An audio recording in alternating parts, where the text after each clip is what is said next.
Welcome to Talon Under the Spotlight.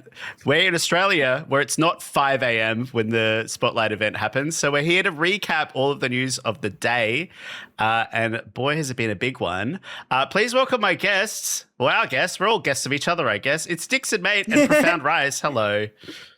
Hello. We all know each other. Hello. Yes, hi Dixon. We've known each other for years. Hi, you guys may know me from your avoid list in Overwatch. I love that intro. I never get sick of it. I need like a something little catchy like that. Yeah, I know, me too. Yeah. People just say this like I don't even want to say it. I'm just gonna no. He's a feet enjoyer. Pog is a feet enjoyer. I make unusual, not good content on the internet. Yeah. I think we need to get straight into it because there's so much to cover. Look, today's been a big day. Blizzard have put together Spotlight, which is their annual big news dump for the year, setting the tone for the entire year. And kind of the first big piece of news is it's now called Overwatch. The 2 is gone. We are now back out of here. The 2 is gone. And now we're entering the reign of Talon, which is a year-long story arc going through 6 seasons of story. For the first time in Overwatch history, we're telling a multifaceted, fully connected story across the entire year. You'll experience a narrative arc with a set beginning, middle, and end, beginning with an all-new Season 1 through Season 6 before a Season 1 launches in 2027. Overwatch's fight against Talon will evolve in real time as players watch the world shift around them through updated maps, new art, and more. The arc starts with a new cinematic and unfolds through motion comics, in-game events, new voice lines, animated hero trailers, and short stories. They're going to aim to bring major updates every year to improve and expand the experience of playing Overwatch with both gameplay and story arcs driving the universe forward. This is huge for me. People love the story of Overwatch, and I feel like it's become a priority finally. I don't remember when it was last a priority. I don't know what you guys think. I suspect that what happened is ever since they scrapped the story mode, they've just been in damage control when it comes to the story. That was how they were going to tell their big story of Overwatch.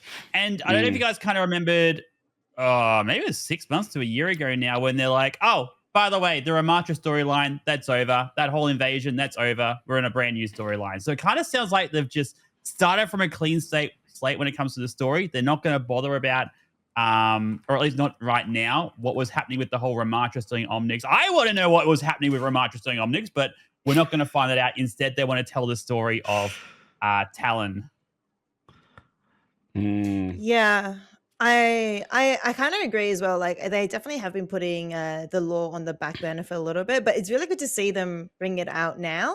I do feel like this storyline is a bit left field, as you mentioned. Like they started talking about the Ramatra's storyline and everything. It was the last time we saw any update on the lore, and now it's about Talon. But I'm curious to see where they take this. And if it's a whole year, then maybe next year we'll get the Omnics again.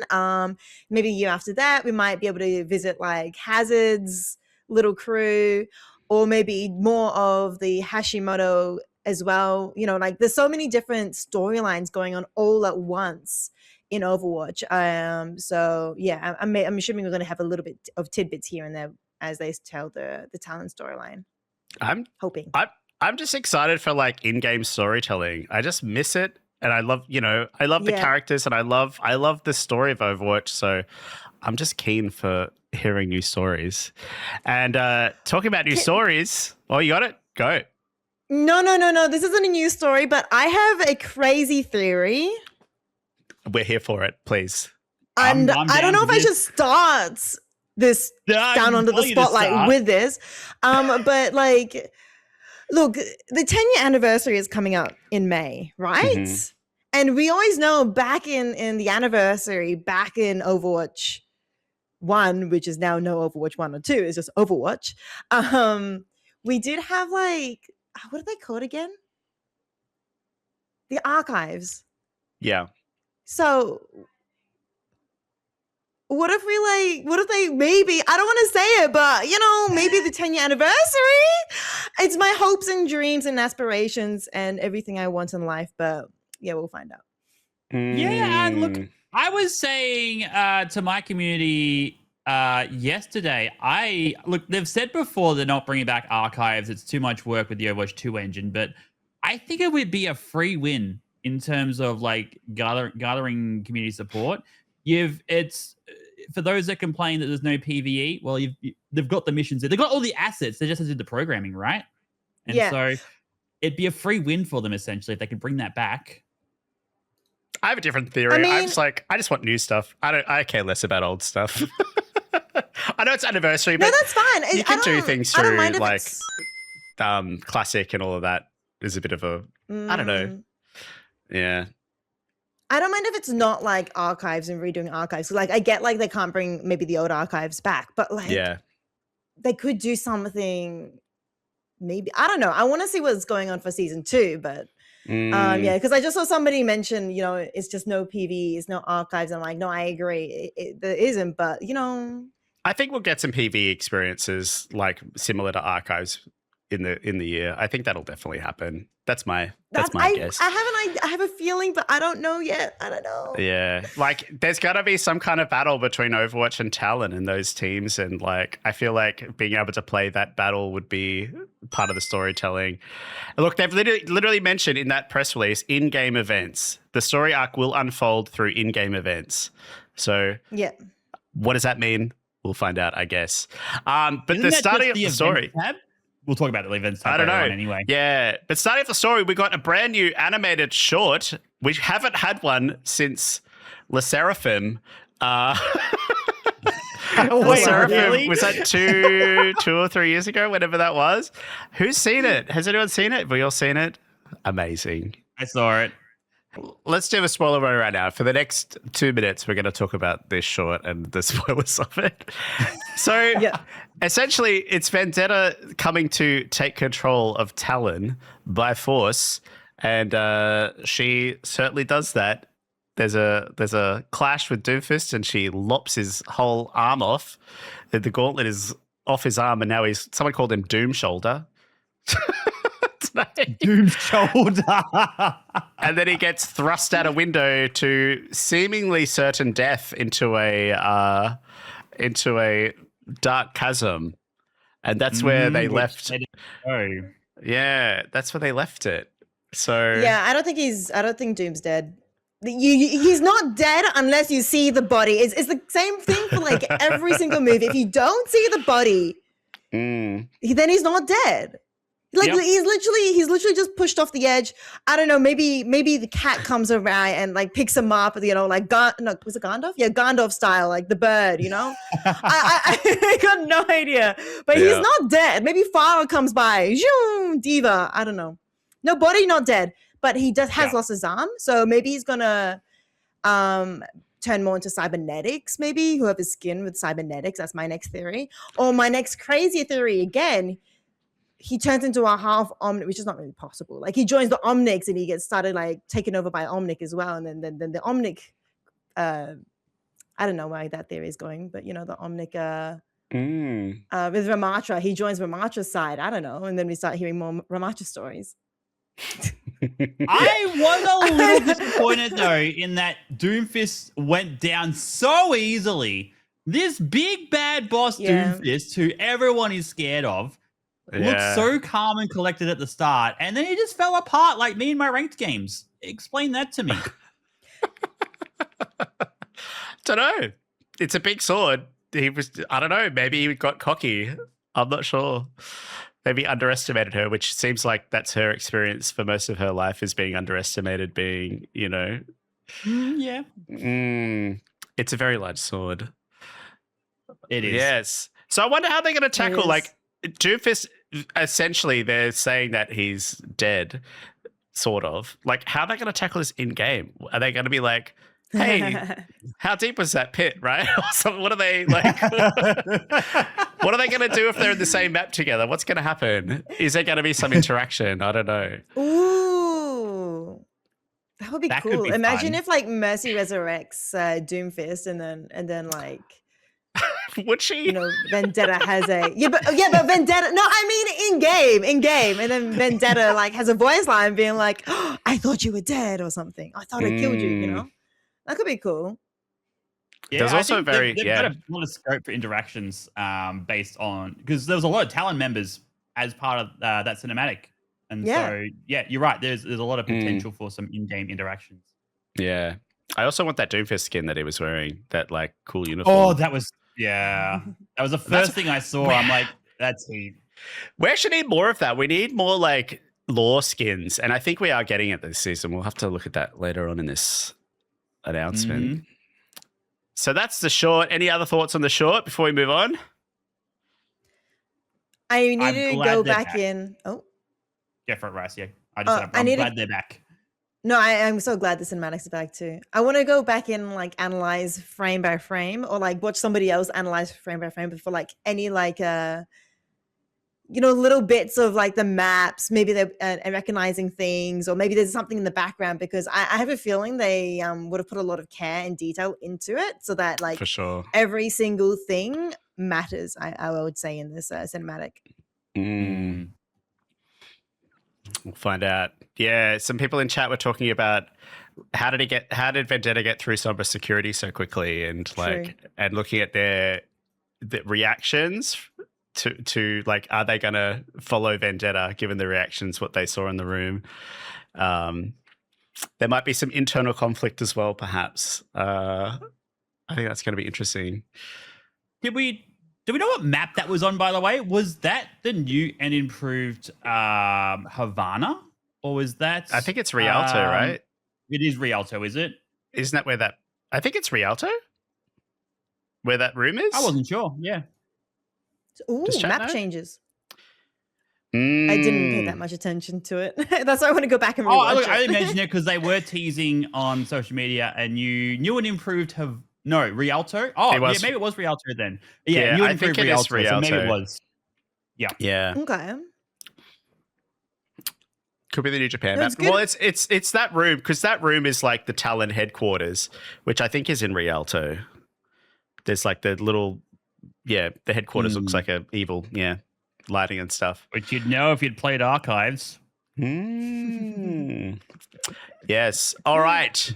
Gibraltar is Overwatch headquarters. All right, let's move on to the actual biggest news. 10 new heroes. Oh my yes. I'm so excited, dude. I was watching the spotlight, and like as soon as I noticed like the Jetpack Cat silhouette, I was like, surely they're coming the first 5. Surely they're coming the first 5, and they left Jetpack Cat to last. So yeah, I got really excited.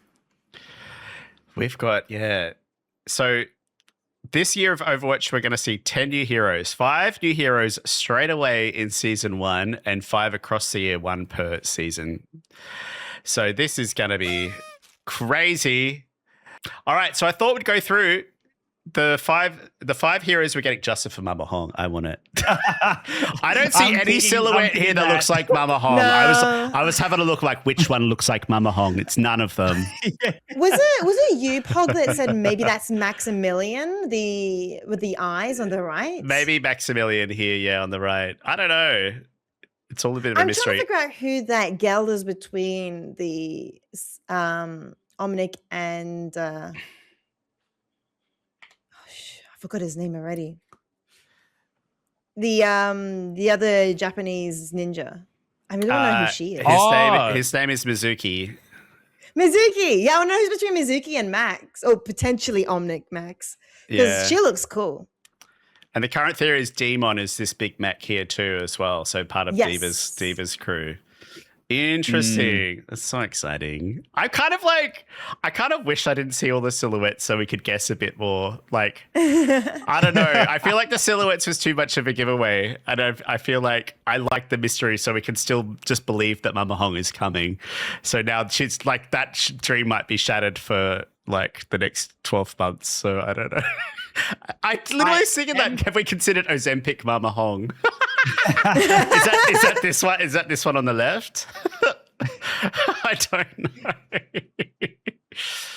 Yeah. I also am super glad that they didn't actually reveal the ones in the silhouettes, though. I think Mm. last Spotlight, was Mm. it last Spotlight or Spotlight before, they actually showed us the heroes in advance. So we knew what was coming. And Yeah. so I'm glad that we don't know what's coming. We've got we're going to be, I guess, surprised. We're going to be invested in finding out who these heroes are rather than going, oh, yeah, I know this hero's coming. I saw them in a Spotlight before and I've got to wait now half a year before they come here. Mm. All right. Let's no, go I through. agree. Let's go through it one by one and go look at the heroes. First up, Domina, who got revealed in a little animated short the other day, actually, who was having some conversations with Vendetta and some deal making. So she is the heiress and vice president of Vishkar Industries. Though Domina is not a formal member of Talon, a partnership with Vendetta has granted Vishkar Industries lucrative redevelopment rights for territories under Talon control. Using advanced Vishkar technology, Domina is the first true poke tank since Sigma, an elegant Okay. long-range controller with deadly zone dominance. Now, here's her player card with her abilities and perks. I might just go through. We might take turns going through these, so someone else can take the next one. Yeah. Her primary fire is the Photon Magnum, a medium-range beam that culminates in a high-impact shot.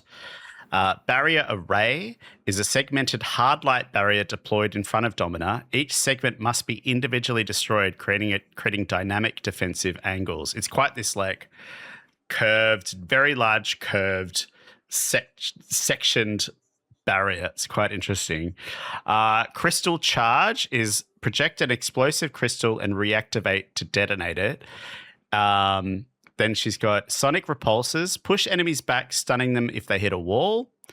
Her ultimate is called Panopticon, fire a hard light barrier that imprisons enemies and detonates on expiration.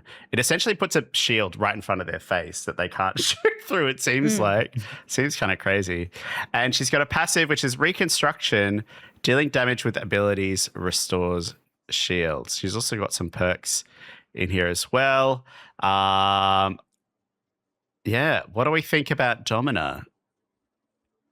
I'm so keen to try her out. As a Sigma enjoyer, I can see some similarities between Sigma and Domina. And I'm also keen for finally there to be another beam tank hero. For those situations where by default Zard just gets banned, and you go, oh, I wish there was another beam tank I could play. That fits this scenario well. So I'm super keen. The barrier is very interesting as well in that unlike most barriers in the game, if you shoot anywhere in the barrier, it will just damage the entire barrier. If you shoot a portion of this barrier, it only breaks that portion. That's crazy. That's going to require a bit more teamwork to try and destroy that barrier. I think also, though, Dixon, it could also open up the avenue for more like hit scan type people as well, because maybe they'll be able to, break that one square and then go for the head or like aim for everything like that as well. Something else also is a good point is healing with the ultimate that like encompasses players in the shield. You won't be most supports won't be able to heal you when you're in there, right? Or heal out there, except for like a couple. Like Brig can and Mercy can. Lucio, can he heal through enemy shields as well? So there's like a few certain supports that can still assist and heal up your teammates and heal each other up with their shield being encompassed. But other than that, yeah, like it's kind of feels GG-ish in a way. Unless you can break the shield. I don't know. It doesn't explain yet whether or not you can break the shield. Yeah, it's showing it there. I'm not sure. It looks one-sided. Is it 360 or one-sided? Like it's 360. It's a full circle. Yeah, okay.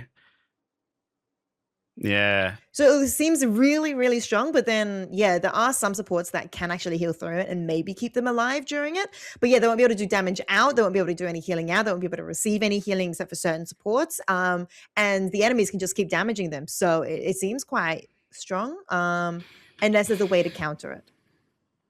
I love this Sonic Repulses thing with like being able to like push them back into a wall. I love that idea and it stuns them. I feel like I don't know. I love that. I do fear that with some of these new heroes, CC is gonna just continue to be a factor in this game that might annoy people. It does seem cool though. It seems fun, but it's like pushing people But it away is from where limited to you tanks. are.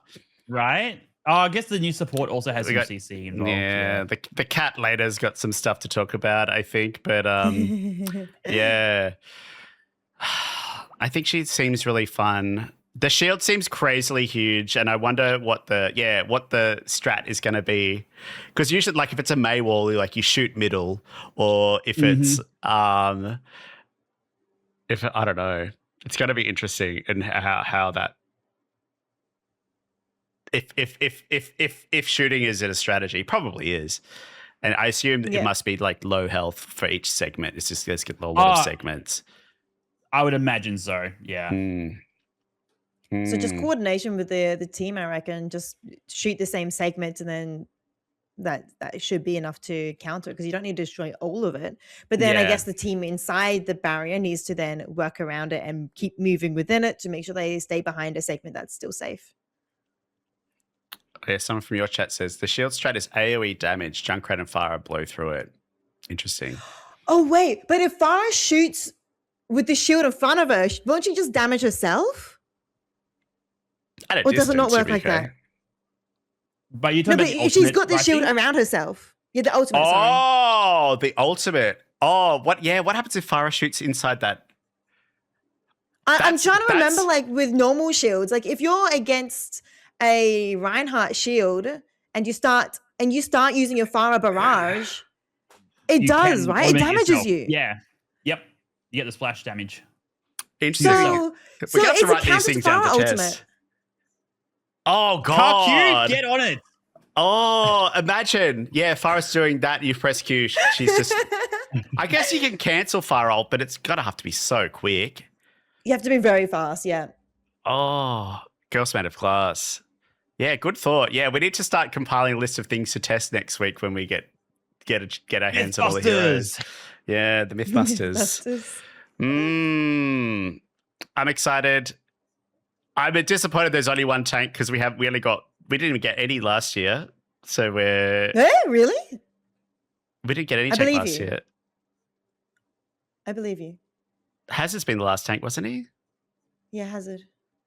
Because Jungkook was before that. And he was, Let me look up the list. He was 25. We do get like 2 DPS in a row, and I guess there was the support before. Yeah. Like it makes sense. It's a 1-2-2 game, and we got 1-2-2 this year. So, well, it's fine. Don't you erase 6v6 as a game mode, Pog? I'm not on Team 6v6. Never have been. All right. Any last thoughts on Domina before we move in? She's so cool. I like her. I think oh my God, she's got a really good. Yeah, the design is amazing. The personality I think is really cool as well. I can't wait to hear more from her. Like I did watch the animated comic type short thingy, and it was really cool to hear her a little bit. But I can't wait for more of her. I can't wait to hear the interactions. I think she's really cool, and I may have a new tank that I want to play just because the design's really good. Like, I don't want to say this. Don't put this in the YouTube video, Pog. But like, look at that hip. Look at those hips. She's just the figure is just and let's be real. There's not really been a woman or anyone really in Overwatch that has had that figure before. That nice, like the hourglass figure. It's like a new. It's a new body type. Yeah. I saw that I'm from not my qualified enough housemate to talk Addie. on this. But it is a new body type. Like it is something different. Technically speaking, we haven't had something that curvy before in Overwatch. I just think she's neat. She's very neat. I like. Yeah, she seems like she's gonna have a great personality. Like her hero select is her her robotic arm like dropping a glass of champagne to her, and it just like looks really good. And I like this interaction between her human arms and her robotic arms. And like the Rito animation is like light being dropped into a weapon from the robotic arms. It looks really cool. Yeah, I'm so excited for this hero. I think this is going to be a really fun tank. Even though I don't like beam characters, I think it's just going to be fun. I'll just have to figure it out. Okay. Shall we move on to the next one? Let's do it. It's Emre. Who wants to take this one? I'll do it. Go ahead, Dixon. Yeah, you can do the next one, which if you scroll down, Mizuki. you might have fun with that one. Mm. Okay, I'll let you can link Spoilers. it. Sorry. Spoilers. All right, Emre. Is that how you say it? Emre? Emre is a former member of the Overwatch strike team.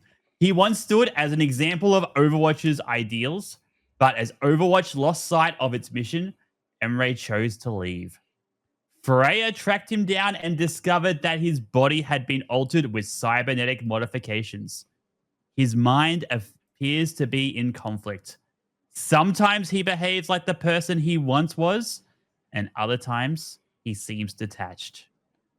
Now aligned with Vendetta, Emre brings a fast-paced run and gun damage style. All right, so the abilities are Synthetic Burst Rifle, which is the primary fire. It's a 3-round burst weapon. You've then got Take Aim as your secondary fire.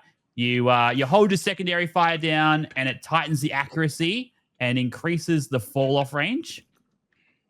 They've got the Siphon Blaster. It's a temporarily wield a semi-automatic pistol with life-stealing explosive rounds.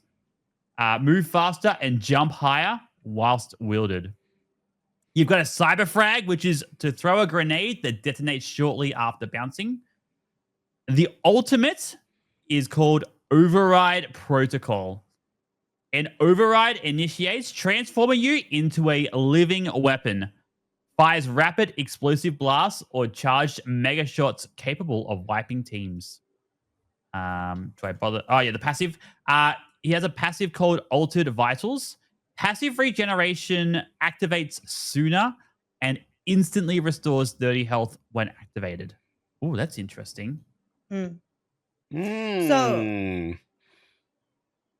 he seems like a combination of some other heroes. It feels like a little bit like Cass, a little bit like Bastion. It's like, I feel like this might be true for a lot of the heroes announced today. There's like elements, like light touches of like existing heroes or existing abilities put into new things. So it's like tech that exists, but a what do you call it? A remix on them. A rehash? Yeah. So I like this idea because it's sort of like we've got 5 new characters and it's not like we're going to have to intensely learn what the hell is going on like some things are familiar, which I think is cool. Like his grenade, okay, it might be similar to like Cass's grenade or a Bastion grenade, because Bastion grenade bounces, I think. And temporary different forms with guns, and I think it's cool. Yeah, I think you're right as well. Because I think it's also a good thing as well with the bans coming through. As Dixon mentioned earlier, it's nice to have another beam tank, and I think the same thing with Emre as well. Like it gives more options, and maybe you want something leaning one sort of way, but also with elements of that. And it gives more options for team compositions. You don't always have to play the same person over and over again. You can play now other heroes as well that do the same things, but in a different way. With the flavor text, another thing I noticed, it says now aligned with Vendetta. So I'm wondering as well, it hints maybe at possibly maybe Talon, splitting in half maybe as well. As you mentioned earlier, I think it was Pog, like how do the other Talon members feel? They were there watching. How do they feel about Vendetta overtaking? So Emre has aligned himself with Vendetta, but what about the other Talon members? And she's sort of bringing in Domina as well. Like it's sort of like a hostile takeover. And it's like, if you bring in more people, you can sort of dominate with numbers as well. I do sense there's going to be internal conflict. And I like that idea. Like Sombra could go either way sometimes. Like she's undermined Talon before, and her her like values don't always seem to match Talon sometimes. It's interesting. And there was a quote from one of the comics, I think it was, that Talon's problems are about to become the world's problems. And I think it all probably starts with Vendetta. Interesting. Let's have a look at some of the gameplay. Here we go. Yeah, like I think his design is really rad. No one's really talking about this giant eye in the middle of his chest, which seems to be aligned with this whole conspiracy going around Overwatch forever around the eye. And how did he become how he is? There's so much mystery around this man. Plus he's caked up as they just showed off. Yeah, I was just like, can we pause for a second there before we I didn't want to say it because I already, said about Domina already. I was like, I don't want to do two in a row, but the first thing I did notice on Emre. Sorry, continue. There we go. Sorry, I paused it just so. Thank you, CD Cat. I would pipe up. I piped up. I was like, oh my goodness, as I was watching it. So, luckily I didn't have a live reaction on it because they're going to nerf that. Nothing maybe. On record. They would not. Nerf the butt. They've done it before. I mean, okay, wait. I don't think I can say this on our PG channel, but I don't think it's just the butt.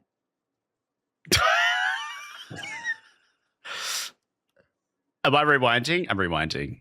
Oh God! If you know what I mean, not the 3D model in that.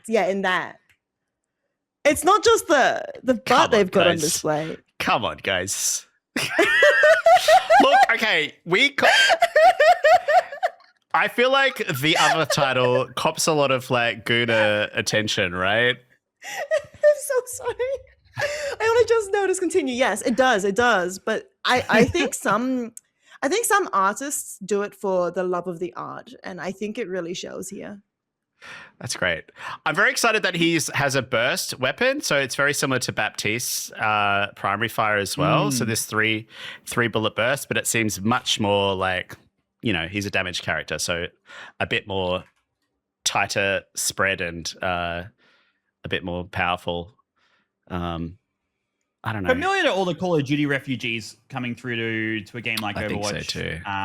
Because previously, you had Soldier 76 as the most Call of Duty sort of character. I think this play comes in as a close second.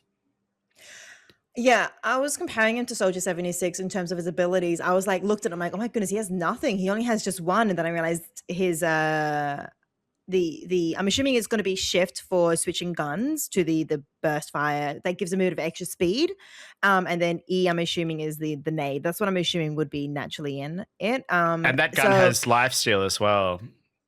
Yeah, when you press that to change it, and it does have the speed boost. I noticed one of the perks as well says you can get even more speed boost when you switch guns when you're not aiming with it. Which means it does probably play a little bit kind of like Soldier 76. Because I was thinking it's kind of strange to me to have a DPS without any sort of moving ability. Like, how are you going to escape ultimates and everything? But then I read it more close on it. And I was like, oh, that is his way to escape. Is it just me, or this ultimate just is Ilari? It's raising up in the sky and doing like a burst shot. That's what I'm saying about these things that are familiar but different. It's like this is Iari tech with some I tweaks. shouldn't be putting my hand up, sorry. School. Yeah. Ricey, yes? Yes, Dixon. Yeah, one question or one comment actually is I noticed that in some of the ultimates it's going in. It's like a grab, and then other ones it's bouncing out. Or is it always out? Oh wait, I might be mixing it up actually with the other hero that flies up and goes down. Anran. Oh, Anran. Okay. Anran. She I think when she ults, it collapses them in, and I think with his ult it pushes them out. But also I noticed what it has light rounds and heavy rounds as well. So it's interesting. Like when you finish, you can choose. And just around your comment, Pog, about things that are familiar, I suspect, without knowing anything, that once they have a ability in Overwatch, it's a lot easier to repurpose that for other things. Take the code and just share it between different heroes than to redevelop something brand new. So that might be another reason. In order to speed up hero development, just taking a bit from column A, a bit from column B, sticking it together. We've already got the code. I think that also helps with the issue of like having another Kiriko where it's like she's not the only one technically with the cleanse, like the Zarya bubbles as well, like that kind of cleanses as well. But like she's the only support that can actually cleanse. And it's good to, I think, reuse abilities so that you're not relying on just one hero. Did you hear about Kiriko? I know this is in Pog slides. Did you hear about the change they're making to Kiriko? No. I didn't hear. I've not heard. Oh. Hello? So when you teleport as Kiriko, you get cleansed. You get sticky bombs, you TP, you're cleansed. You TP, you cleanse. To make it more consistent with other heroes, they are removing that cleanse. And so when you TP now, you no longer get cleansed. You have to use Kuzu or you're not cleansed. So you could potentially sticky bomb and then teleport to someone and explode on them. Correct. You can teleport to your team and get a team wipe. Wouldn't that be? But when Moira fades, it leaves behind, doesn't it? Not sure. I think it was part of does. a developer interview with one of the streamers. And, I think it drops. Yeah, you're right. Kiriko, it was one of the ones they specified is going to get changed. Sombra's also getting changed next. I don't know if this is way too early to start talking about the changes, but Sombra can now also permanently see everyone's ult charge. Moira Fade is a cleanse. Yeah, Moira Fade is a cleanse. So maybe it's Kiriko's going to be more like Tracer Blink, where what happens when a Tracer gets sticky bombed? If she recalls, I think it drops off. Right? That's a cleanse, yeah. So if she just blinks, it doesn't, right? Yeah, not sure what they were aligning it with, but that's just what I saw. So it's like if you're on fire, if you're...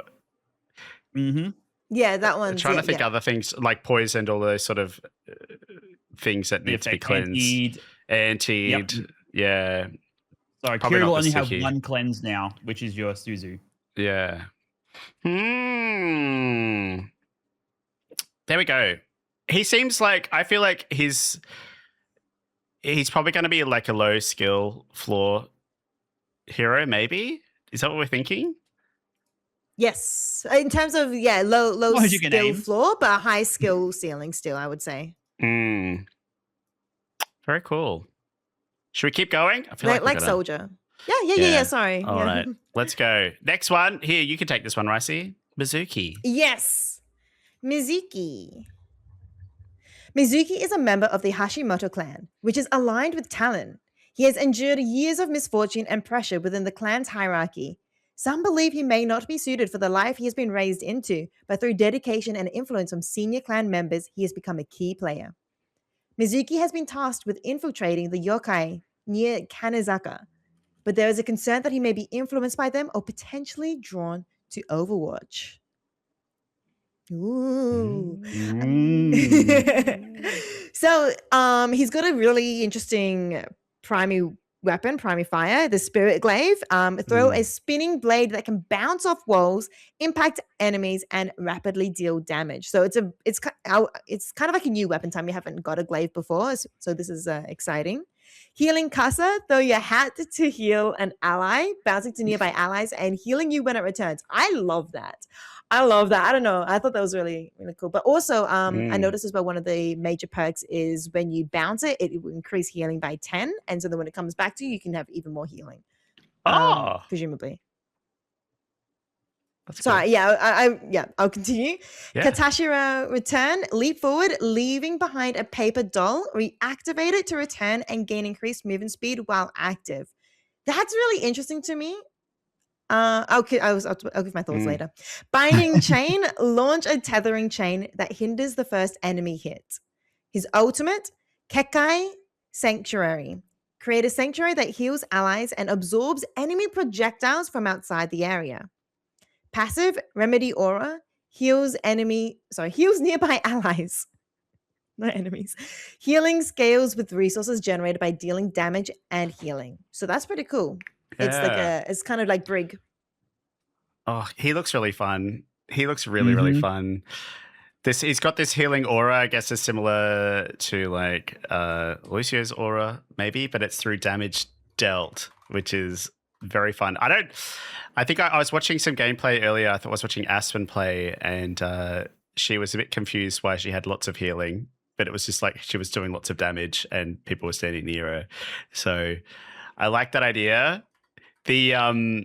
I always just try and make comparisons. This is just still like I'm just reinforcing my argument about these things. The Katashira return is like a Tracer recall a little bit. A little bit. It's all like it's got these little bits of these things. I love the hat. My one question around this is like, what is the hitbox on this man's head? What is it? Oh, and does it change when he throws his hat? Is it like if you hit the sides of his hat, is that a miss? But like, there's going to be points where he doesn't have his hat on. Is it going to be like?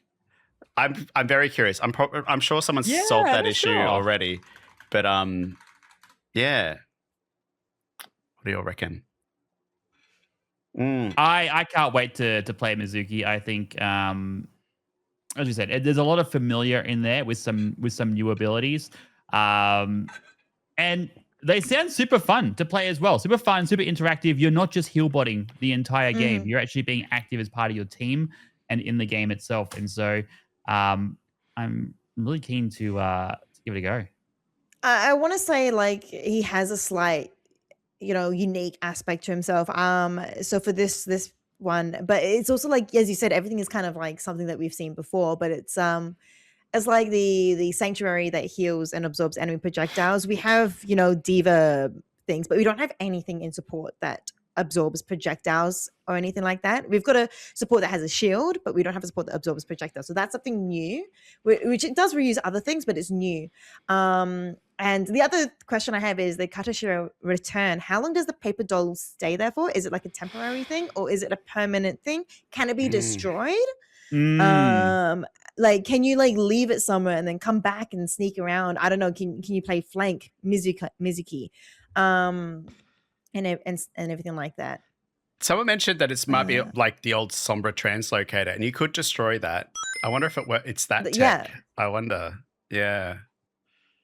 I'm so interested. The lore is so interesting to me that he's part of like the Yashimoto tribe, but he's trying to influence the yokai. But then maybe they're influencing him because he seems to be now aligned with Overwatch, and that's so interesting to me because I love all that story. I love Kiriko's gang and all of that, and what they're up to. They're hinting towards some kind of mission that Kiriko's on as well. These new characters are adding some more flavor into the lore that we haven't even considered before. It's like we knew the Hashimoto were a thing, but now we're getting to meet someone and learn about them. And I'm just so excited to learn more about them.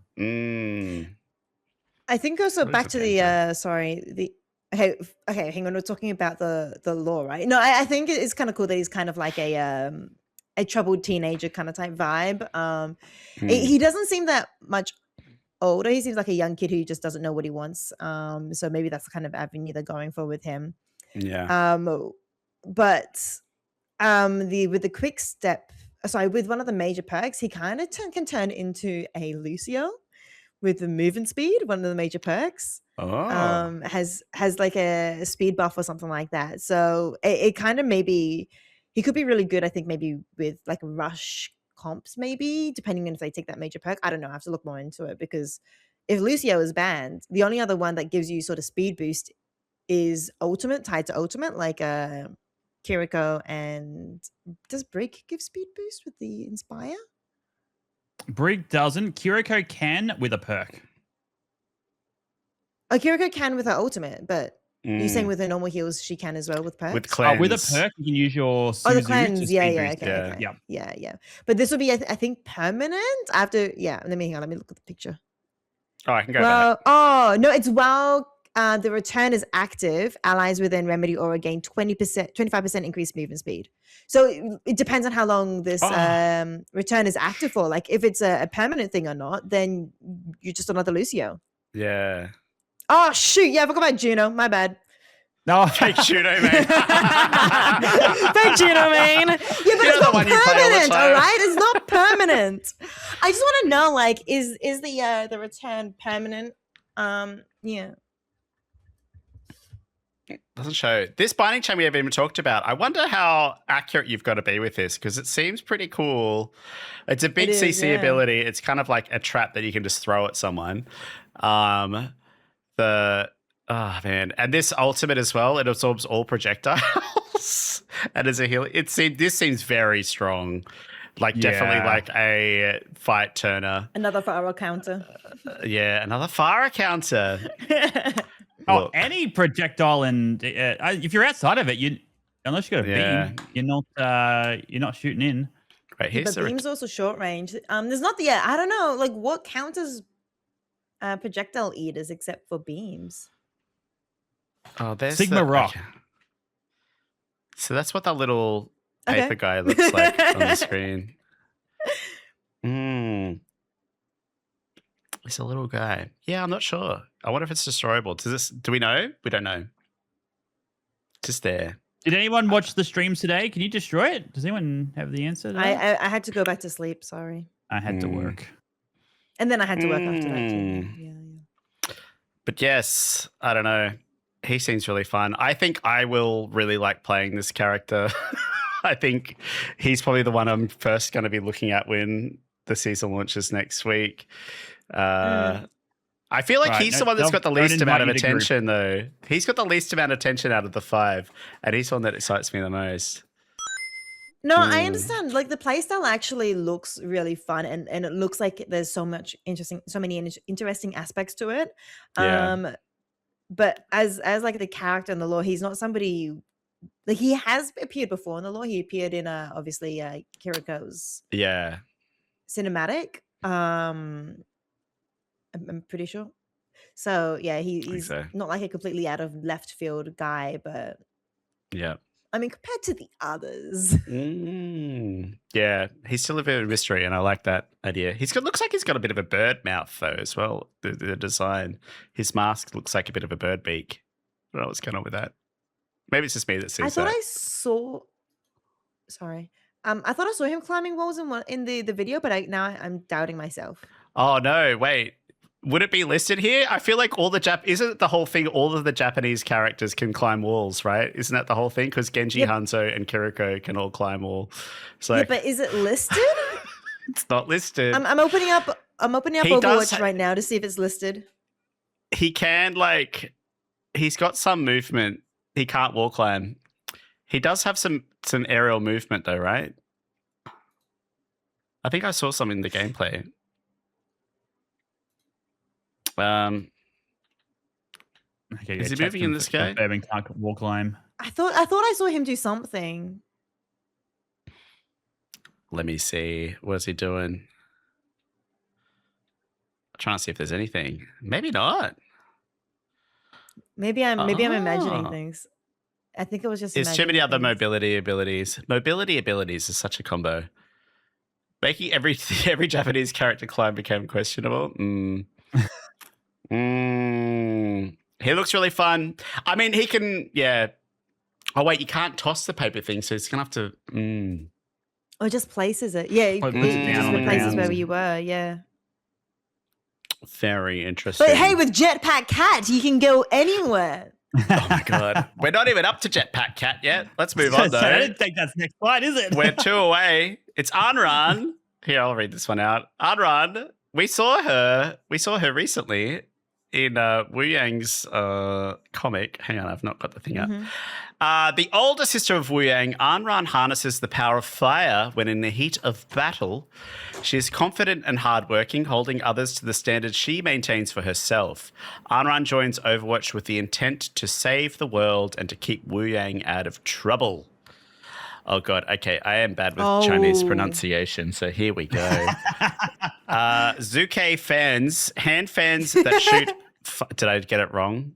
I don't know, but that I have already no sounded idea. so wrong. I don't know how to pronounce it, but it just sounded wrong. No, it'd Is it be your Aussie Zhu. accent? It'll be Zhu. Sorry, guys.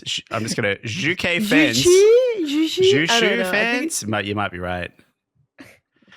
Oh I think god. I'm pretty just sure the Q is more like a Q. I can't do it. I can't speak Chinese either. Yeah. Hand fans that shoot fire projectiles. This looks really fun because it's like, and then I'm sorry, I'm doing what you did. Then we've got fan the flames, a secondary fire, which is a hot wind blast that amplifies burning damage. She's got Inferno Rush, which propels yourself forward and damages enemies you impact. So it's like a flaming. Dancing Blaze, strike nearby enemies while dodging all damage. Wow. And her ultimate is Vermilion Ascent. Now, this has got two sort of things to it. When you're alive, charge forward, exploding on impact and instantly igniting enemies. But the same ultimate, when dead, will revive yourself in a fiery explosion like a phoenix, I guess. Her passive is Ignition, hit enemies with fire attacks to burn them. This seems rad. I love it. I love what the loop looks like. It's sort of this. If I start playing it, it's like this. It's sort of like the Mauga type. What is coming? Set them on fire and then fan the flames to like make them burn hotter. Yeah, you know what I yeah. mean? It's a cool. I will say my only gripe is I feel like her design is very basic. So I don't know. I feel like her design is less interesting than others that we're seeing today, but still interesting enough. But I think that's similar to Wu Yang. It's sort of like fire and water elemental sort of wearing these. My only gripe is I hate the burning effect so much. Every time I'm on fire, I happen to be 2 HP and then I'm just dead because I'm burning. Yeah, I wonder how long the burning lasts, because like with Ash, the burn lasts forever and you basically have to get healed straight away. So this will be annoying if you have anti-heal as well. And the fact that she is a DPS does mean that the healing deep passive. Oh, that's not a thing anymore. That's not a thing anymore. Wait, is it? Which passive? Yeah, what passive are you talking about? Where if you get attacked by a DPS, you get reduced healing. But they've changed the whole passive thing now. Yeah, that seems gone. You're right. Oh, it's for all heroes, is it? Oh, you know what? That's fair enough. Because I'm like, I didn't really think they should get rid of it because it makes sense to be able to heal quickly out of combat, but then when you're in combat, like I get that you want to reduce the healing a little bit. Yeah, I don't know. Can I just show this just to annoy Dixon? You watch all of them go on fire and go all at the same time. Are you ready? Are you ready? Are you ready? Wait. Look at them all. Look at them all jiggle. Yeah, you'd notice that, wouldn't you, Pog?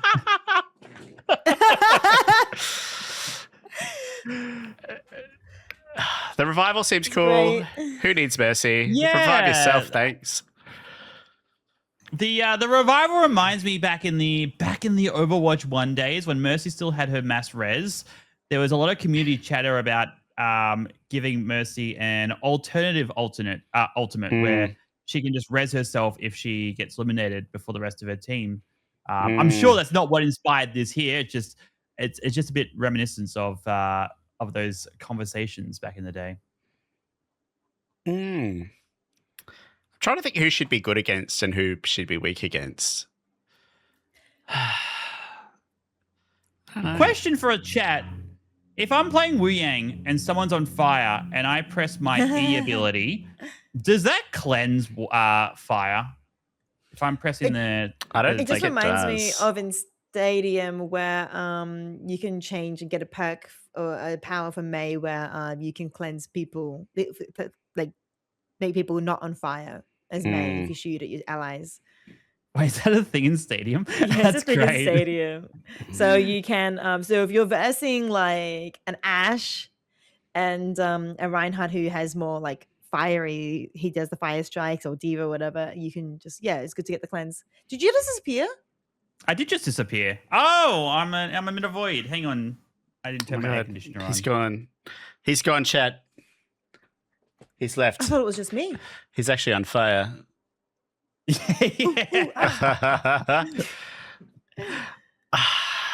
What do we think?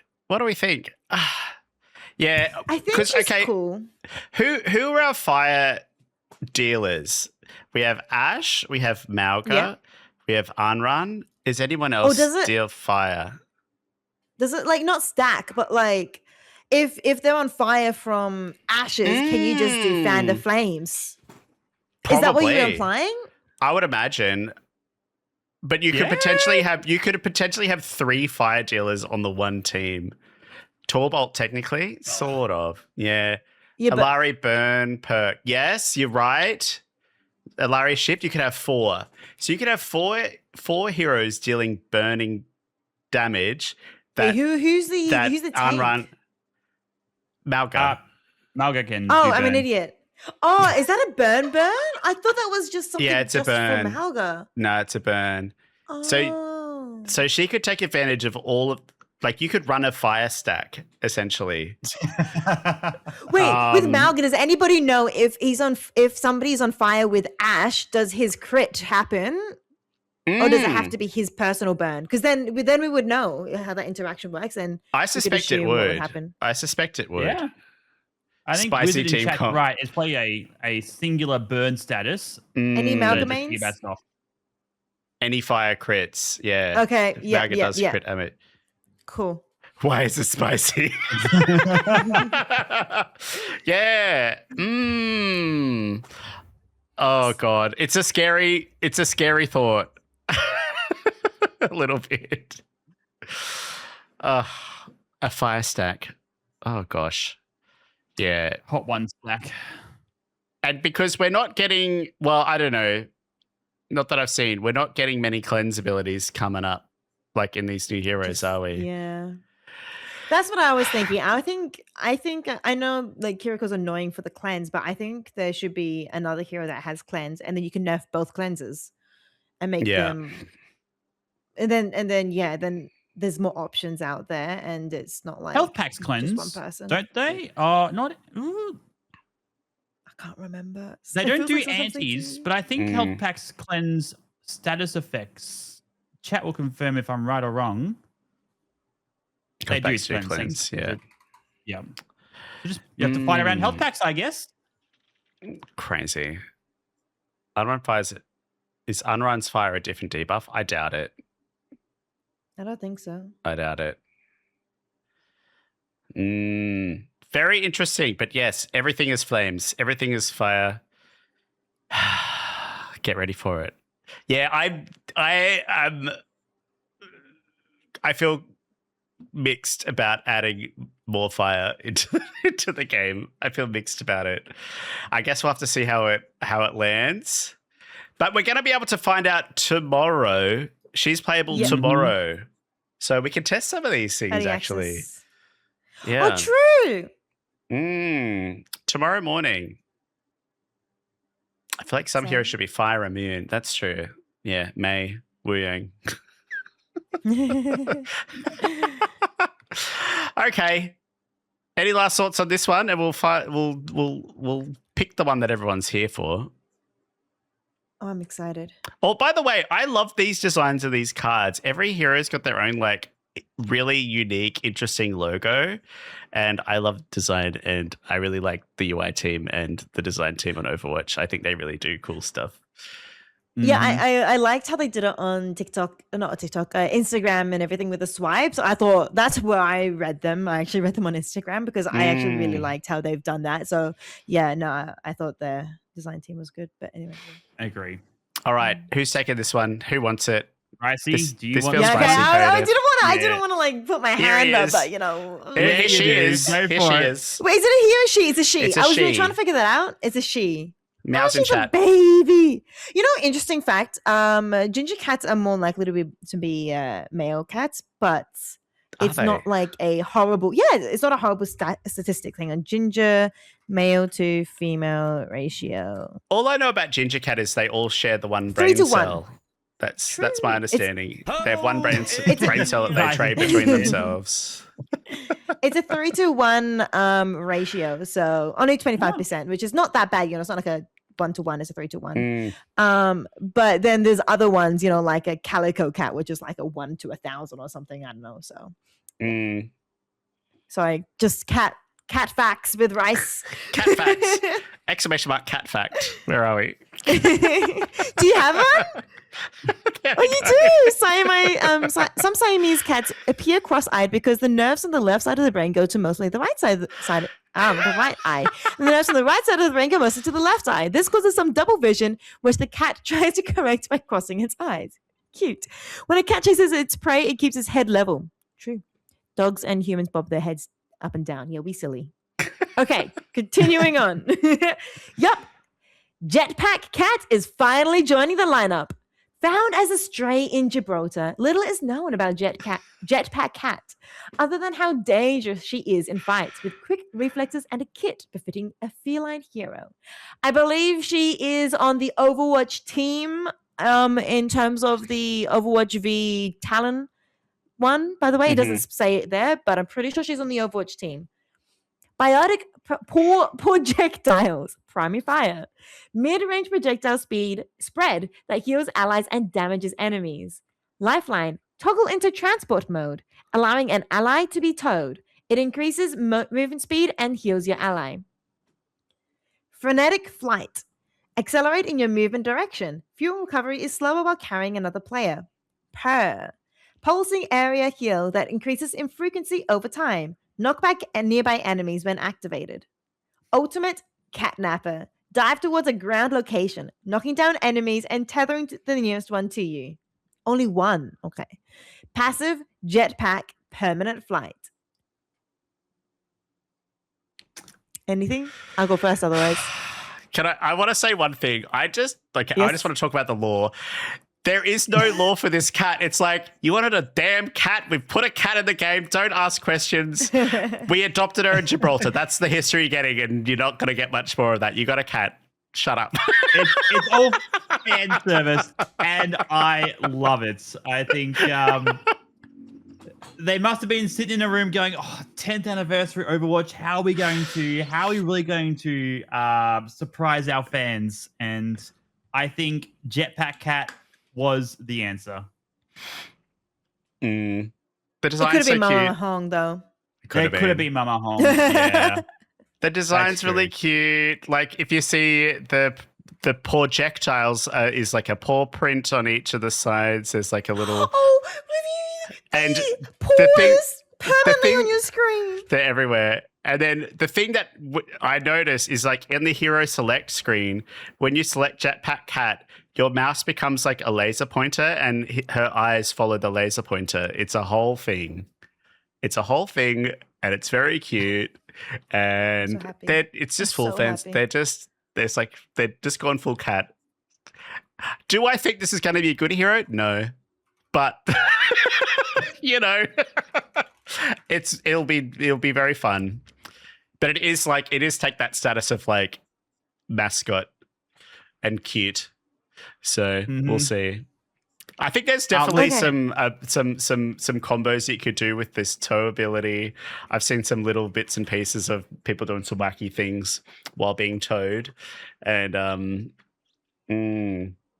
I've seen so many posts, both from my friends and on social media. This cat is single-handedly reviving interest in Overwatch. People are coming back to try out this cat, and I'm like, you know what? I'm happy for you. If that's what brings you back, enjoy the cat. I think also when you think about like the games out there, I don't know if we should mention other games, but like like League of Legends, you've got Teemo, like the nuisance, but is adorable. We have Hammond as well as like a little nuisance but adorable. But I think this one is bringing it to the next level. Like absolute devil, but absolutely adorable, and I can't wait to see like how much of a devil this cat is. And let's be real cats anyway, they kind of have that mischievous side to them. They like knocking things over and making your house a mess and everything. So I can see like people getting annoyed at the cat, and as you mentioned with the team ups, not really team ups, but like being able to like move around and have movement like that, like with that Reinhardt is crazy. That's so scary. But the fact that she's so tiny and in the air, like how is anybody going to be able to take her down? People are going to be so mad.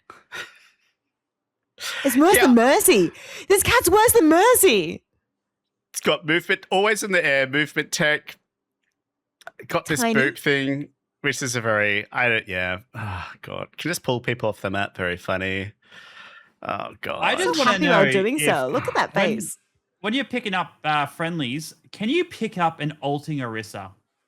Because that's they said you can pick up an ultimating Cassidy. So I saw the Cassidy one. Orisa, is grounded with Fortify. So we're hearing yes in chat. We're hearing yes. Is that just based on Cass? I knew you could pick up an ulting Cass. I just want to know about an ulting Orisa. Because that could be a really fun combination. Oh, because does the person not have to press like F or something? So doesn't the Orisa have to choose to? Oh, but like if I'm playing Orisa, I want to be taken, because if you press Q as Orisa, everyone runs out. But if you've got a Jetpack Cat to move you to exactly where they ran, I think that could be a bit of fun. Well, the Diva Bomb thing could be huge though. Because you just connect to it, then press Q, and then hopefully it keeps the Diva Bomb and not you. You eject, so then the cat moves with the Diva Bomb.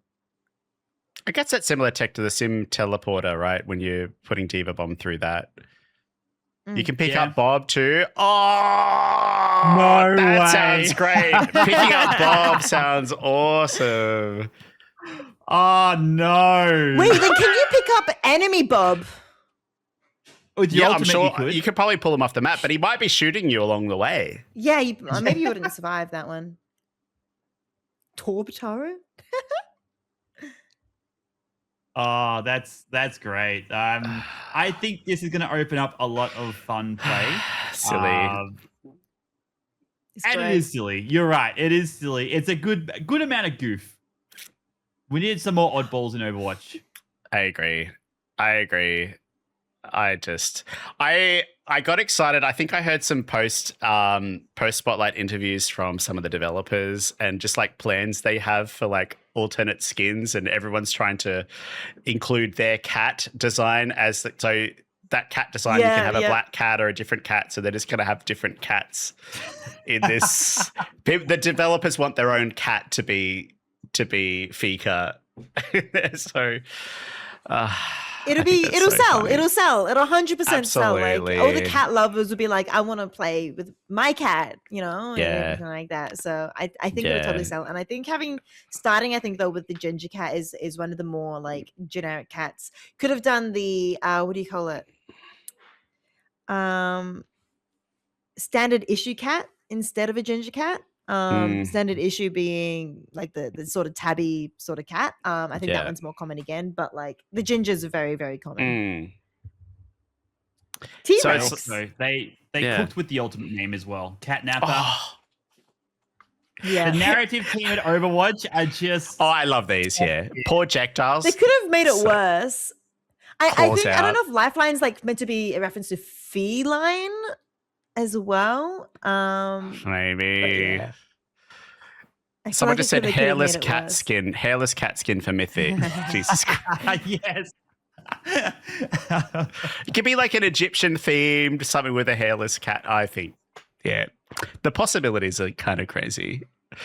And Mitzi as well. Yeah, I got Mitzi. confused because I originally thought it was Mitzi, which is Brigida's cat, but it's not. This is a different cat, a mysterious cat. But like, can you like the actual the first person view is so silly as well. It's like 2 cat paws, and he's got 3 buttons, and it's like he's like a little cute. shifter, and it's so just like it's so silly to see. I'm very excited for it. Wizard, Yeah. it's not fat, it's fluff. That's true. And like when he's hanging around, he's got that. What do you do when you like dangle cats and you do like a dangle test on the cat, so the cat's like fully dangling in the jetpack as well, which is very funny to me. This is so exciting. I can't believe we're getting all of them next week. I am So excited. 5 at beyond once. shocked. Beyond shocked. Here they all are. I can't believe it.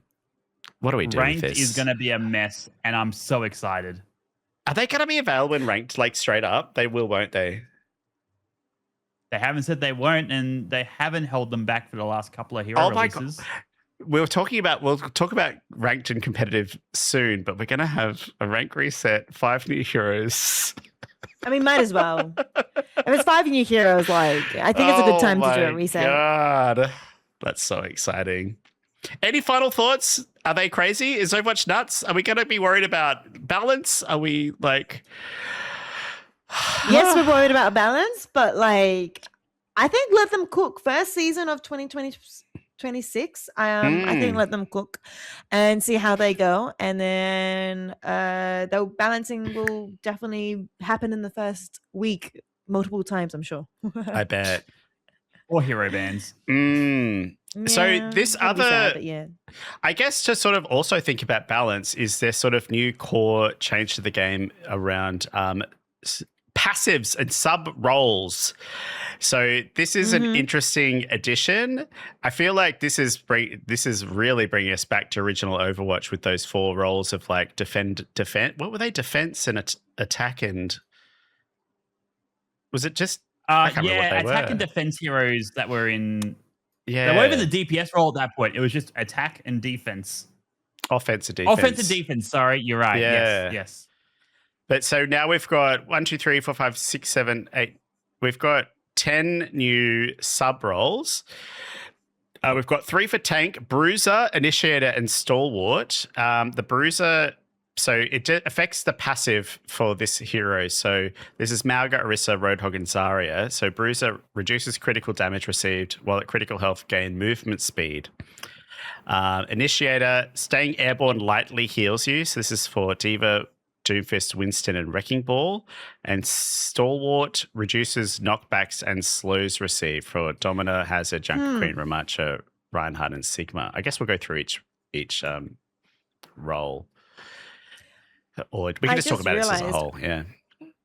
Orisa is under Bruiser. You would think she's more of a stalwart hero, right? But then because of her fortify, like it would make no sense to also, I think, have that passive. Maybe that's why they put it into Bruiser. Yeah, I don't think they've put them into logical groups of heroes, but instead gone, okay, which passive would be... Otherwise, if they put them in Actually logical help groups of them. heroes, you'd go, okay, let's call it dive instead. These are dive heroes. Yeah. Don't call it initiator. I'm only suspicious that's why they've done that. Yeah, that is dive, Bruiser, except for Orisa. Stalwart, like I would have maybe put Junker Queen and Bruiser instead, and then like switch the 2. But like Junker Queen, I think she would do really well with the Bruiser passive still, but Stalwart's good enough too. Yeah, interesting. I hate the names. That's just a personal preference. I think when the other game came out, I was very vocal about how they named their roles, and I think this kind of reminds me of how they named their roles, and I think could have been more simplified, but I understand where they're going. What would have you named them? I'm just curious. Do you have any thoughts on it? I don't know. I get what you mean, though. I haven't used enough brain cells yet to figure out what I might have named them. Look, the Overwatch narrative team are fantastic, and I totally get where they're going from here. They just feel like they're names that the other game might have come up with. I feel like Stalwart is the one that I feel like is I don't mind Bruiser. Initiate I don't mind too much, but yeah, I feel like that could have been different ones. I think if you just like, I guess it's not trying to describe the hero, but the passive that they're giving. And I wouldn't be surprised if we see some heroes switch out of the maybe we change Malga out of that and put them into Stalwart or something. I feel like there might be some switches as like a balance tool, perhaps. I think, I don't know. I think it's interesting. I don't know how much this is going to affect the balance of the game. And like, would they, I guess it's all just like little tools that they have to change balance and change things. Like they could change the bruiser category and give them a different passive altogether or something, or, you know, reduce what percentage critical damage or how much speed and all of these things to sort of have another tool at their disposal. I personally think like with perks and with with just the base like core balance out of the game, this is a lot of moving parts. It's a lot of things, a lot of calculations. So I don't envy these teams that now have to balance 50 heroes. We've gone from 45 to 50 heroes. We've now got 10 sub roles with 10 different passives, plus 50. How many perks? 200 perks. It's like a lot of things. And I'm not smart enough for that, but my lord. Yeah, interesting. Well, the other thing it comes down to is how often do you actually think while you're playing the game of all the perks that you're versing against versus what your team has as well? Yeah. I think you might find that these are more of a minute change to your gameplay. They're just nice to haves for the hero that you're playing. I don't know that they would be so impactful that you have to constantly think about them against heroes you're versing. I'll move on to the next thing. I just like have a question. Do you think like the fact that these exist will impact choices that people are making? It's like, oh, we've already got a sharpshooter, we might need a specialist, or we might like, is it like forcing a bit of thinking around like diversifying the team in their sort of role, or combining like, let's all do this flanker thing, or let's all be specialists, or let's all, I don't know. Do you think it might just initiate some thinking? We already get that. Oh, we've already got a main support. Let's get an off support. And then half my ranked teammates don't know what that means. Yeah, they don't know what it means. That's what I'm saying. It's a clear, defined thing that might go, we should split these roles across the team, you know? No, I don't think these passives are like that strong enough for it to, like, as you mentioned before, like it should be more about like affecting your gameplay. In saying that though, maybe flanker might be chosen more if, say, there's no like support that heals heaps, and maybe they'll just go for flanker instead and have a more of like a flanker play style. But yeah, other than that, like I don't know if it'll change too much, because the recon is only going to be like detecting for you, right? It's not going to be sharing the information to the rest of your team, I'm pretty sure. So yeah, it's like I think it's going to be still more based on like dive, brawl, poke, those kind of compositions still more. I think they're still the stronger team synergy. Right. I'll read these ones out. We'll just get through them. So the damage sub-roles are Sharpshooter, which gives critical hits reduce your movement ability cooldowns. Specialist, where eliminating an enemy briefly increases your reload speed. Flanker, health packs restore more health. And Recon, you detect enemies below half health through walls after damaging them. I did see some feedback, and it was also just come up in chat talking about Sombra. Sombra already has this perk. So it's like... Oh, they've removed the passive from Sombra, and Sombra has a new passive where she can, at all times, see the enemy's ult charges, like constantly. That's interesting. That's cool. I didn't hear that. The new passive for Sombra. So it's just information. God, you need team comms then. Yeah. Imagine a Sombra using their mic though. That's not very very common. Yeah. Hey, look, it's going to become a situation that if you just use your ult and you die, just quickly switch to Sombra, view the enemy team's ults, and then switch to your hero again. The ping tool exists, but can you ping the Ultimate ultimate charge charge. as Sombra? Is that a unique ping that they've been adding in just for that one hero? Because that'll be good. You can ping the ultimate charge, but I don't know that for sure. Okay, maybe Machaya as a Sombra sort of main does actually use his mic. We found the unicorn. Are we putting Sombra mains into a certain stereotype? I think that'd be really good. No, I think Sombra could actually be really interesting with that. But as it really definitely needs coordination. I think though Sombra always has needed coordination. With the hacks and everything. Like you could maybe solo kill someone, but it was always better when you worked with your team and everything like that and ulted with your team and everything. So yeah. The sharpshooter passive seems really scary to me, to be honest with you. Like if you have a Cassidy that's getting headshots and they can continue, like their cooldowns are getting reduced, or like it just makes them even more difficult, which is like cool for them if you're great at Cassidy, but like, oh god, and we don't make it getting headshots and flinging away. Mm-hmm.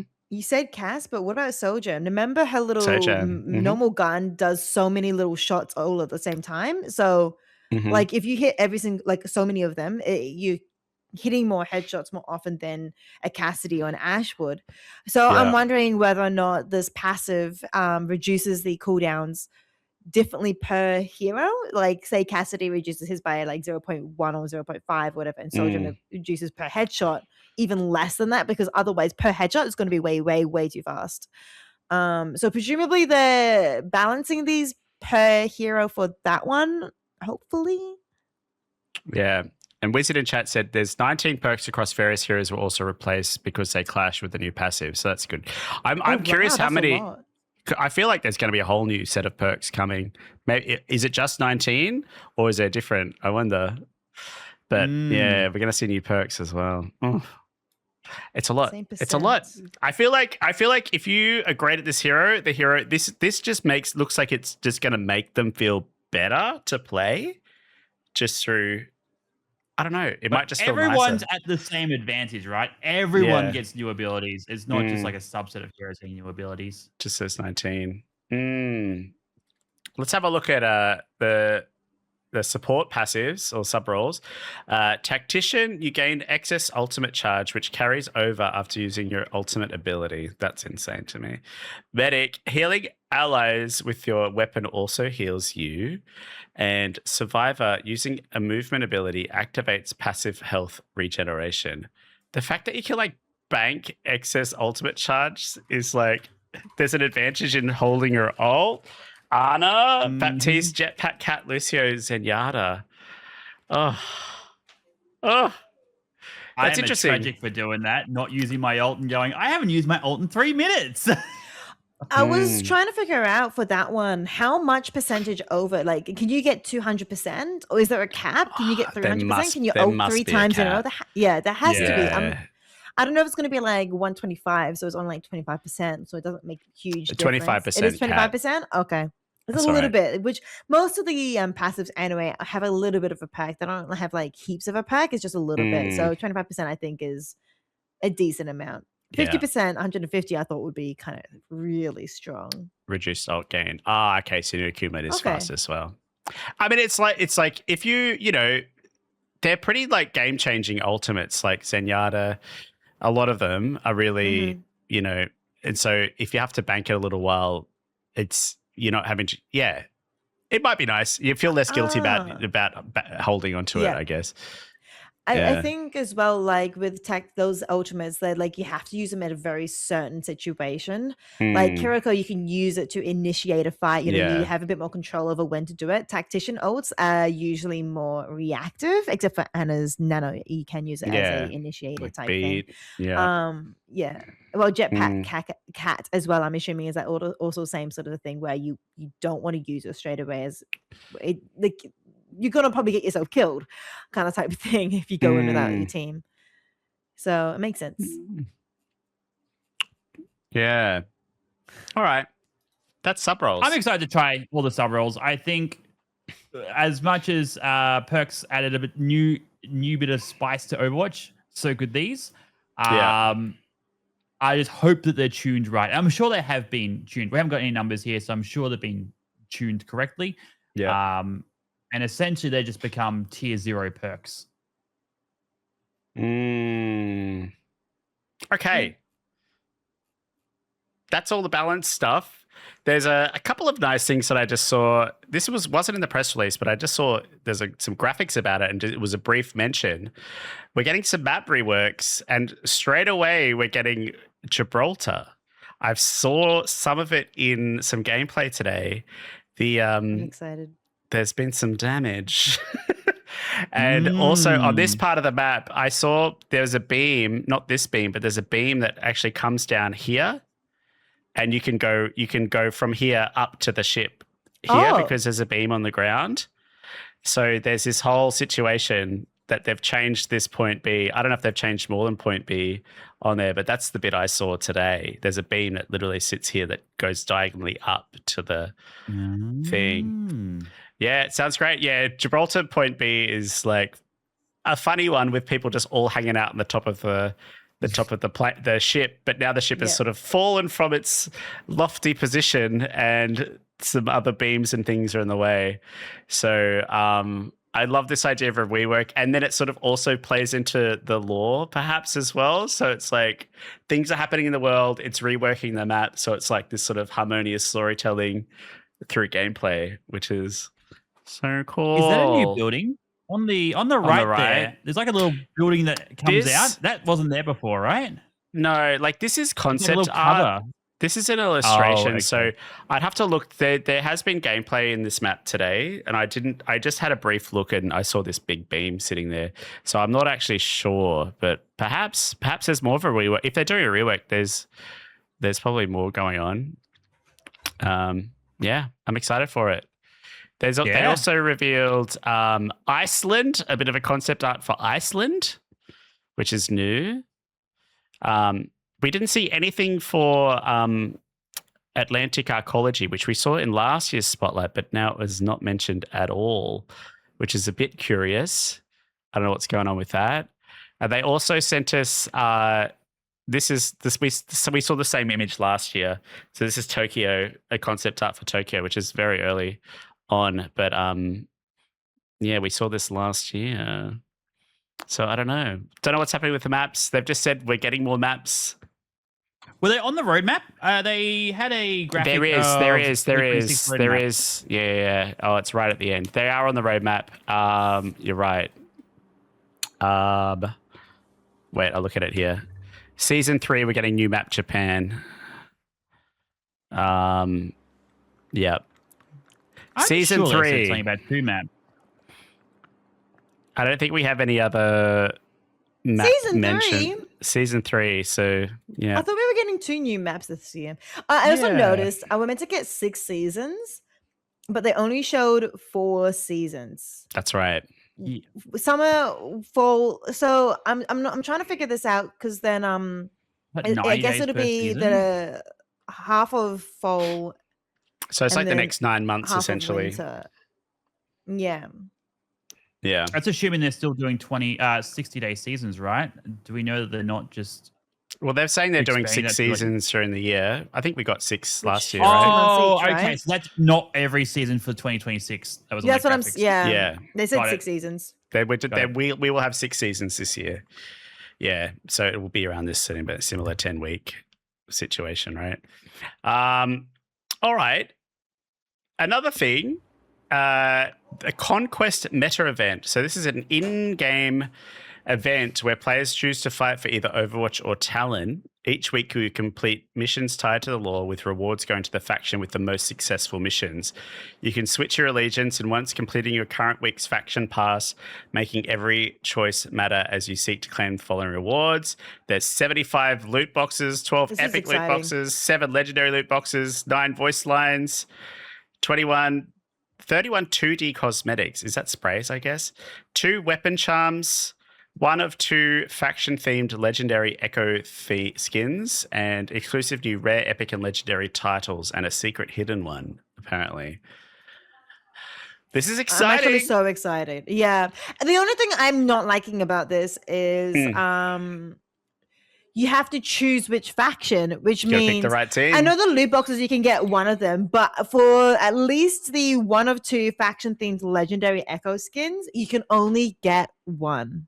Yep. Yeah, I Who's Team Talon? like to consider myself as a cosmetics collector, and knowing that I will not be able to have both Overwatch and Talon cosmetics, I can choose one or the other, really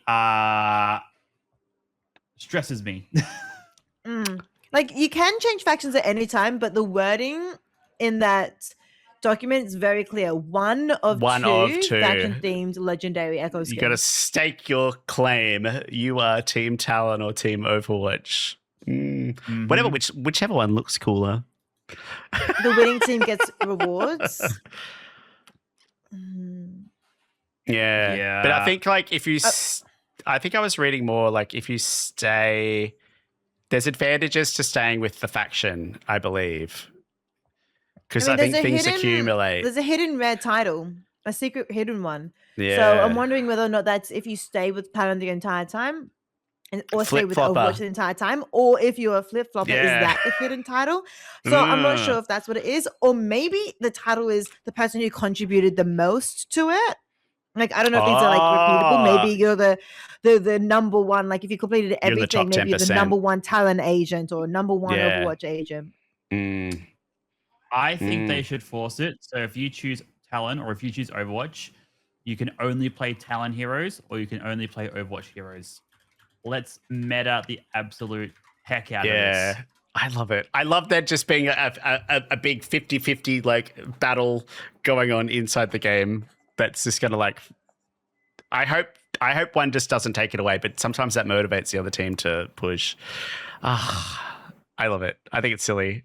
I love anything it's just a little bit extra that like gets people like excited and interested in like having a little friendly competition, I guess. I think it's cool. But yeah, we haven't even talked about the UI. That's coming up as well. Yeah. No, I do see like the like the locations on the map. So I'm wondering if that's part of it too. Like, can you click on it and then it does remind me of the archive stuff, which I know is not coming back. I get that. But like, is there like some way you can like interact with it some way? Like maybe there's an arcade game mode where you can like click on it and then play a specific arcade and do activities or stuff to get more points for your team at that location. I'm not sure because missions or I wonder if the map, so you can see it's like half blue and half red. Like if Talon takes over, they might be taking over more of the globe. Like it could be that. I think it's a cool idea. My other question, is it just for season 1? Or is it for the whole of year? Is it for whole of Reign of Talon? I'm assuming it's for the whole year, right? I think it's called Conquest because season 1 is called Conquest. So I think it's just for the season. I think it's a 5-week meta event. So it's only for 5 weeks. It says there. There you go. But then it could repeat again next season is the other thing as well. With new skins, Yeah, maybe there's new alliances. Maybe it's internal Talon conflicts. Maybe it's something else, right? Yeah. Because I'm not sure if they want to like recreate the entire system again every single season. So otherwise, it's probably going to be as you very similar season, and as you mentioned, maybe it's a different conflict. Yeah. Because this seems like a big undertaking for them to create. I can't see it just being for one season. Yeah. Yeah. I think it's a system that they're building that they now have that they can build events around. But yeah, there's other points brought up. Like there's lots of other things happening this season as well, like Valentine's Day and Lunar New Year and other things else. So wait, do we have Lunar? No, we haven't. Lunar's so late, honestly. This year, just in world speaking, 17th of February. So I'm assuming they're going to do Valentine's Day first and then do Lunar celebration after that. Would make sense. So Conquest might not happen straight away. Yeah. Cool. Yeah, it won't. Sorry, I was excited for Conquest. Are you serious? Or we have to wait until after maybe the year? You reckon it's going to be? We might have to wait a week or two. Maybe because they want to tell the story first. Like, how on earth do we even get to this point? You know? I guess that makes sense. Yeah. It's a good test case of the system, right? Yeah. See how many people are actually participating in it. The event starts day. No, apparently the event starts day one. Wizard's here with a fact checker, which is very good. Thank you, Wizard. I heckin' love Wizard. Thank you, Wizard. We'll get through new competitive year. Chat, is this hot or not? I liked your Obsidian idea. So season 1 marks the start of a new competitive year. This means a competitive reset, as well as a new Crimson Wolf competitive weapon to honor Talon's new leader. There's also giving those who reach Diamond or higher a new Doomfist competitive skin. Competitive titles will now have rarity applied, and top 500 players will earn dynamic titles for their finishes. Titles for Season 20 and Season 1 will be granted when the title update goes live in Season 2. There was a bit of a change from what was announced in Spotlight, but yeah, Season 2. Yeah. I think it looks okay. I was kind of hoping not for a red one, but this is like dark, and it seems like in the shimmery stuff, you actually see a Talon logo. Like I can see a Talon logo in the middle here. And I think they sort of exist, so they're like the Talonifying the. Oh, I see the Talon logo now. Yeah. I think. See, my main thing is I look at it and I'm like, it's not going to match with any of my skins, so that's why I don't really care about it. I was like, it's nice as it is, but I also feel like I don't know, if you're looking at all of these skins at the moment, I feel like I want more like highlights or something with it. I'm not sure. Like the gold looks really shiny, but it still has the essence of the original gun there. This is like very just red and gray, and that's like all it is, just red and gray, which it looks like. I get it. Lots of people love that aesthetic, and I'm excited to see the combinations that other people use with it. Yeah. But yeah, it's not my aesthetic. So yeah. Yeah, I was hoping for something dark. This is kind of dark, but I think sometimes they look different in these images and in photos. But yeah. I don't mind them. I think they look nice. It's a nice option to have. Yeah. But it just reinforces my opinion that I think we shouldn't have two separate competitive points, legacy and current. Merge them all into one pool. If you want the new ones, you can get the new ones. Otherwise, if you want the old ones, get the old ones. I think is my thoughts. I know. I've got like 40-something thousand of competitive ranked points or whatever you call it, and I've not spent them. And chat gets up me because I haven't spent any of my competitive points. I think so. Like, I just like the base designs. I really like them how they are. I'm just too incisive. I don't know which one to get. Can't spend all the new ones. Yeah, fair enough. A ranked reset, they haven't really said much about it. I assume it's just similar to what's happened in the past. I think it's just going to be everyone doing placements again, and probably a little bit of, I don't know how it works with it's always a soft reset anyway. Yeah, you always end up back where you were. Kind of. Assuming it's a soft reset again. I get the idea of it, but I actually just think it's only to incentivize people to play comp in a new season. Yeah. That's the only reason I can think of doing it. There seems to be always some kind of some incentive to do comp. Like we've just finished drives yesterday, right? Or today, right? That's a huge incentive. I finished. I didn't finish him. I didn't finish him. I don't think I finished drives for the last since I started a full-time job, actually, when you think about it. Fair enough. It is drives are for the unemployed, I will tell you. It's true. Yeah. But yeah, like there's plenty of incentives for people to do ranked. Obviously, there's the Doomfist thing if you reach Doomfist skin if you reach Diamond.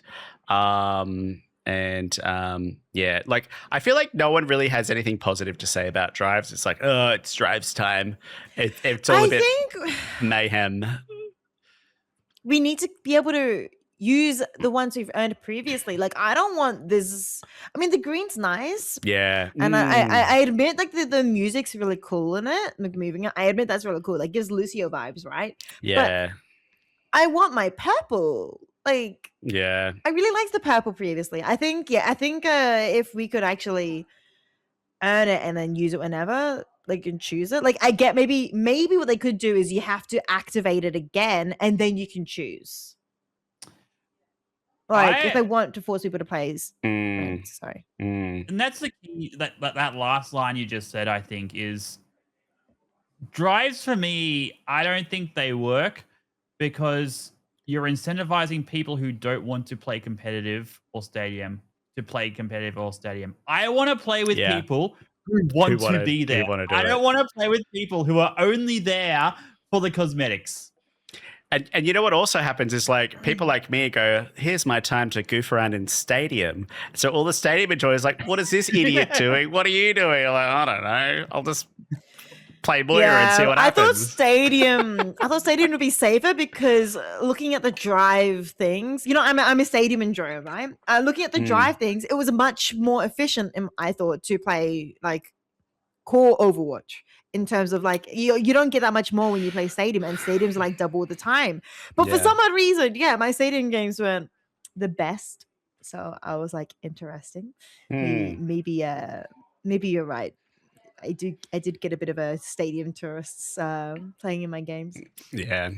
Anyway, we're not here to talk about drives, but interesting thing, we didn't hear anything, any updates about drives. Yeah, any changes. So, the next big update, which is very exciting to me, we have a whole new UI and UX for Overwatch. I think this was needed. We've had this same sort of layout for a long time, and I struggle. With a whole bunch of the menus because some of it seems redundant. You have to some things are accessible in certain places and not others, or multiple places, and it's like it does definitely give early Overwatch vibes. Like it does feel like they're turning back the clock in terms of aesthetic, which I'm not against. I think it's kind of cool. I'm just going to flick through some different screens. This is like the finding a game or starting a game screen. So I'll wait until there's the arcade for Open Tuesday. So some ideas, and then up the top is has the finding, the timer, the game timer, and all that sort of stuff. Interesting. So I think I understand why they're doing this. It's not just Overwatch that's changed their menu.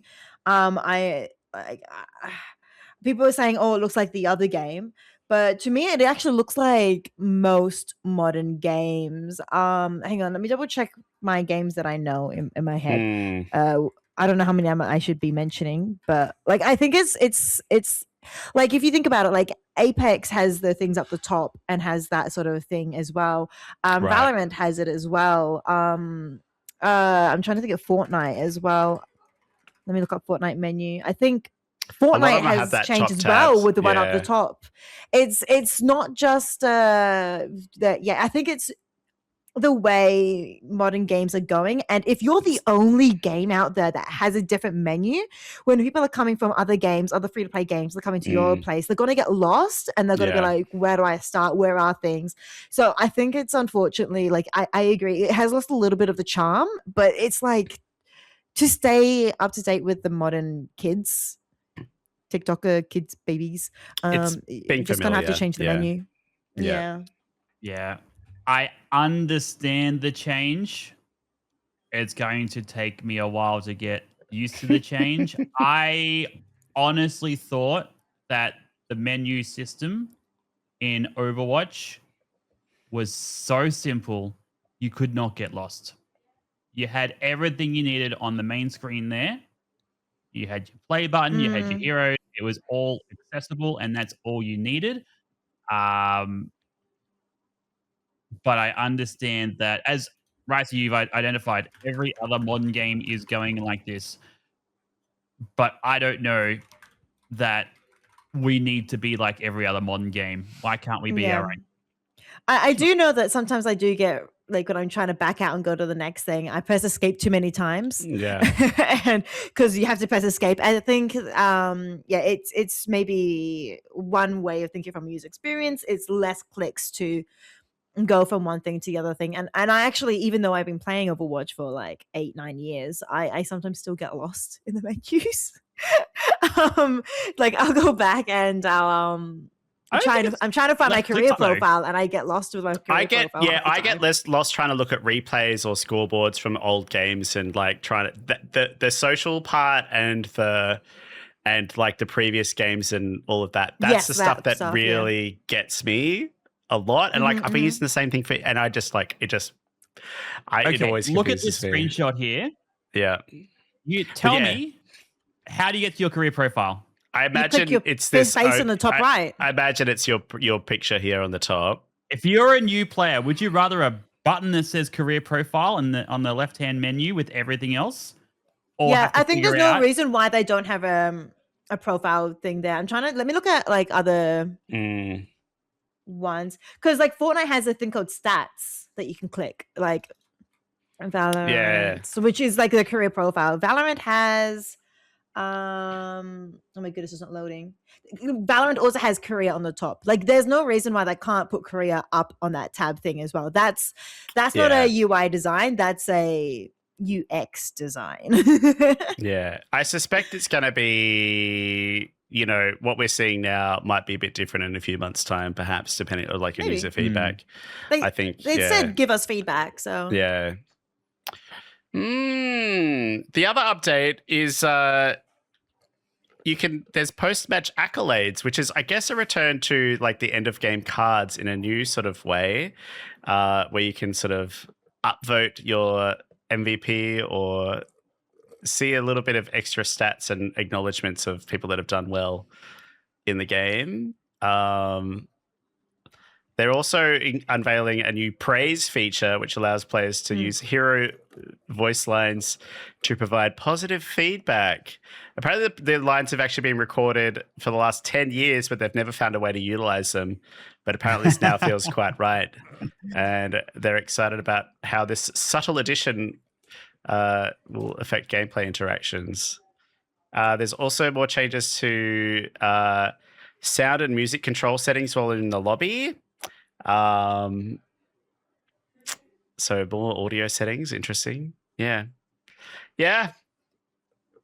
I just wanted to say, you can tell how nerdy and geeky the Overwatch dev or even the Overwatch marketing graphics team are, because they chose leads as their numbers for every single one. At least they didn't do something like 6767. You can tell their age. You can tell the like millennial nerds here. That's very funny. Yeah, this is all just hero damage done, but I'm assuming they're going to have like different like healing, you know, damage mitigated or healing or saves or things like that. Like what was in the cards previously? Dixon might know. 10 Earth Shatters or stuff like that. I thought it was your teammates that were here, but then I realized no, one is blue, one is red, so you can upvote the enemy again. I think that's fantastic. Not many other games did that where you could upvote the enemy, but Overwatch did, and I think that was something that was always really unique about these post-match accolades, where you know you could actually cheer on the enemy team, you know, and then it makes when you have every single person in the lobby upvoting that one person, it feels so good. How many gold medals? Yes, 3 gold medals. Do the models look out of place? Do they look different? Do they look like the lighting is just not what we're used to? Okay, I'm going to say this might be controversial. I hate the Overwatch Void. I hate the Void.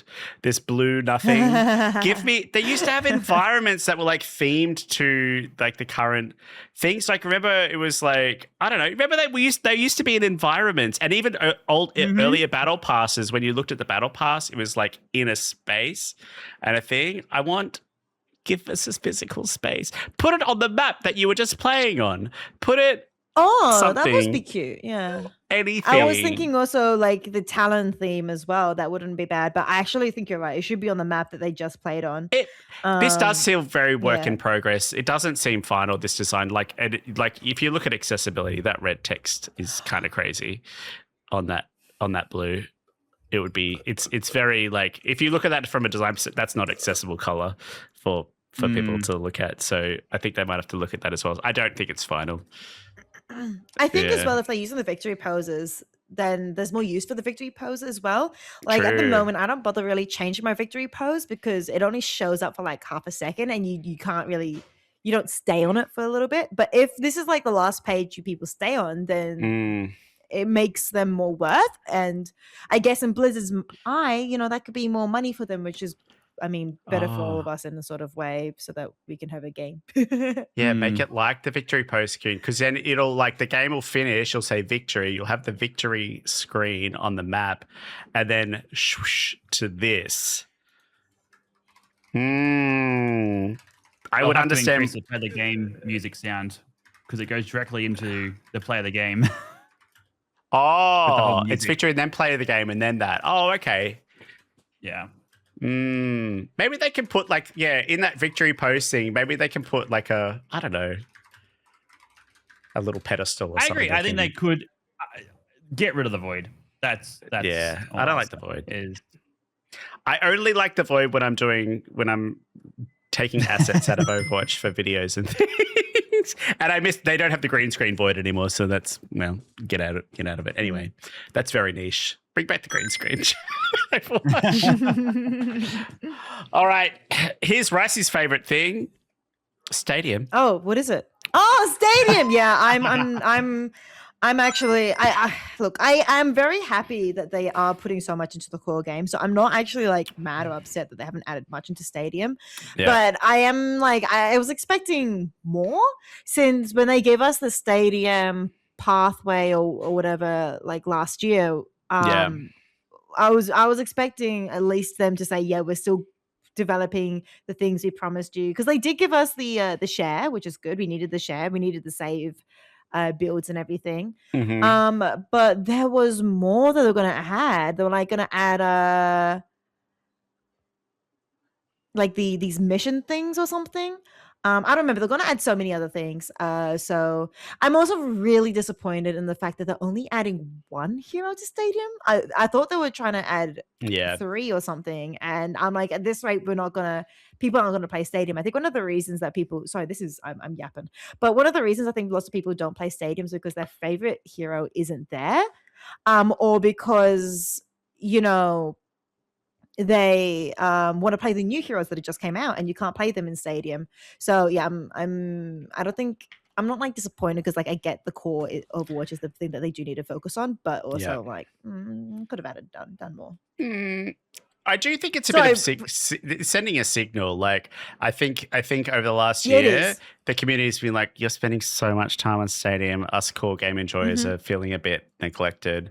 So this is a bit of a signal sending, like, okay, well, we want to keep Stadium people happy, but we're just showing that our focus is elsewhere at the moment.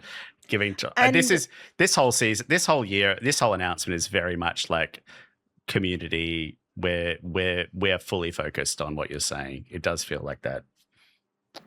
Yeah, and I think that's why I'm not like that upset about it, because the core updates is still affect Stadium, so we're still getting updates. Yeah. So it's not like that bad. Like, you know, we still get I'm assuming we're still getting the passive things coming through and everything like that. But yeah, we're not just. I'm wondering maybe later on they will be bringing in the other Stadium things, or maybe they'll do another little smaller like little update saying this is the Stadium.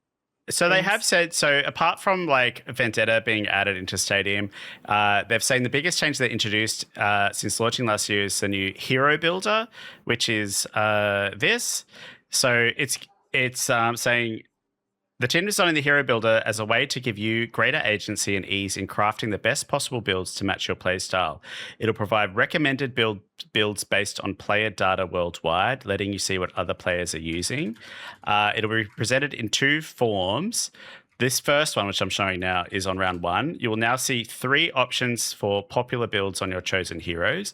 These starter packs combine a power with 3 items in a single click, making things much more streamlined. And then on rounds from 2 to 7, which is this one, you'll see an option to continue your current build, but we'll also see recommendations to help you counter the enemy team.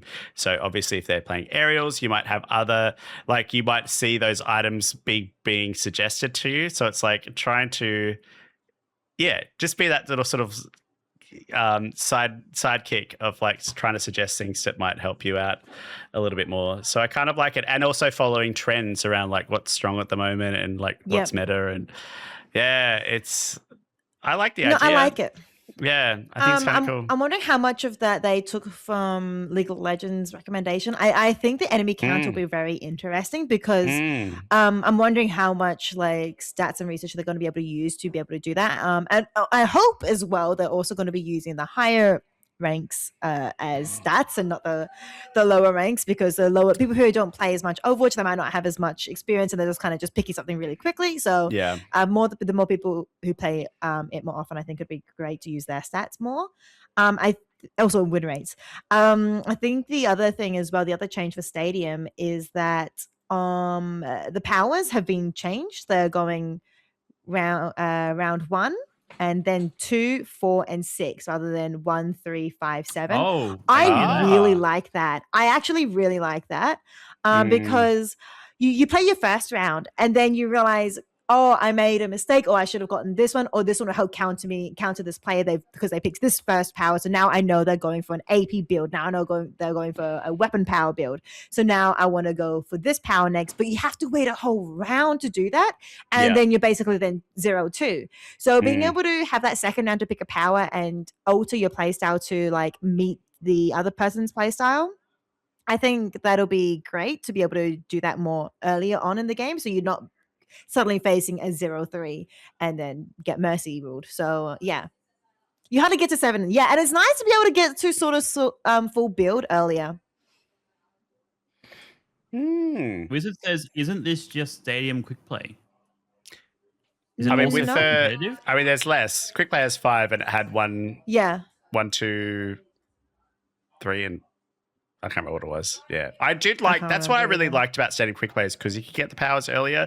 That's why when they moved, I was a big fan of the Quick Play. Just getting that. Felt good. I understand. I definitely liked getting the powers quicker. That felt really good. But I didn't like it for competitive only being first to 3. It felt like there wasn't as much like comeback potential. So I definitely prefer first to 4 with Mercy Rule. But then I think this bringing the powers, I think that's a good compromise, and I'm excited to see how it actually plays out. Yeah. But I'm probably going to be real. I'm probably going to be playing core Overwatch anyway for the first couple of weeks because I got to play the new hero. So my Stadium rank's going to get neglected. And they also did a bit of a UI update to all of these icons and abilities all look different now. So they're saying, this looks really nice. Yes. I do hope, they didn't mention it, but one thing I have been wanting since Stadium came out is to be able to ping the items. We need to be able to ping them. So it's like if somebody's asking, oh, what should I get? Or what am I going to be getting? You just ping them so then they can read the description, especially for like ones that are only available for our, like that character or whatever. Or like if they're trying to tell somebody else how to build, you just ping it in the chat and it's really useful. And I think that's I just looked at really the icons. simple I thing. don't like them.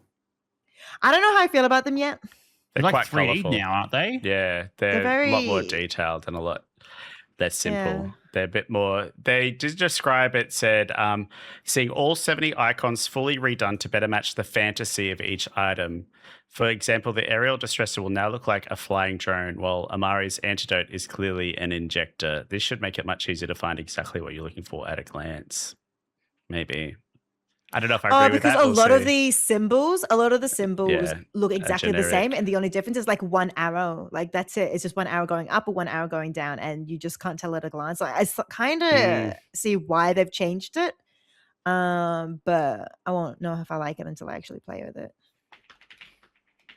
Yeah. I don't have much to comment. I don't play Stadium. I just I don't know that I like those icons, but again, doesn't affect me. I'm not a Stadium player. Yeah. All right, guys, we're in the home stretch. We're at cosmetics. Mercy, Mythic, again. Did you see the short that they released? I saw. It was essentially rage baiting the comment section.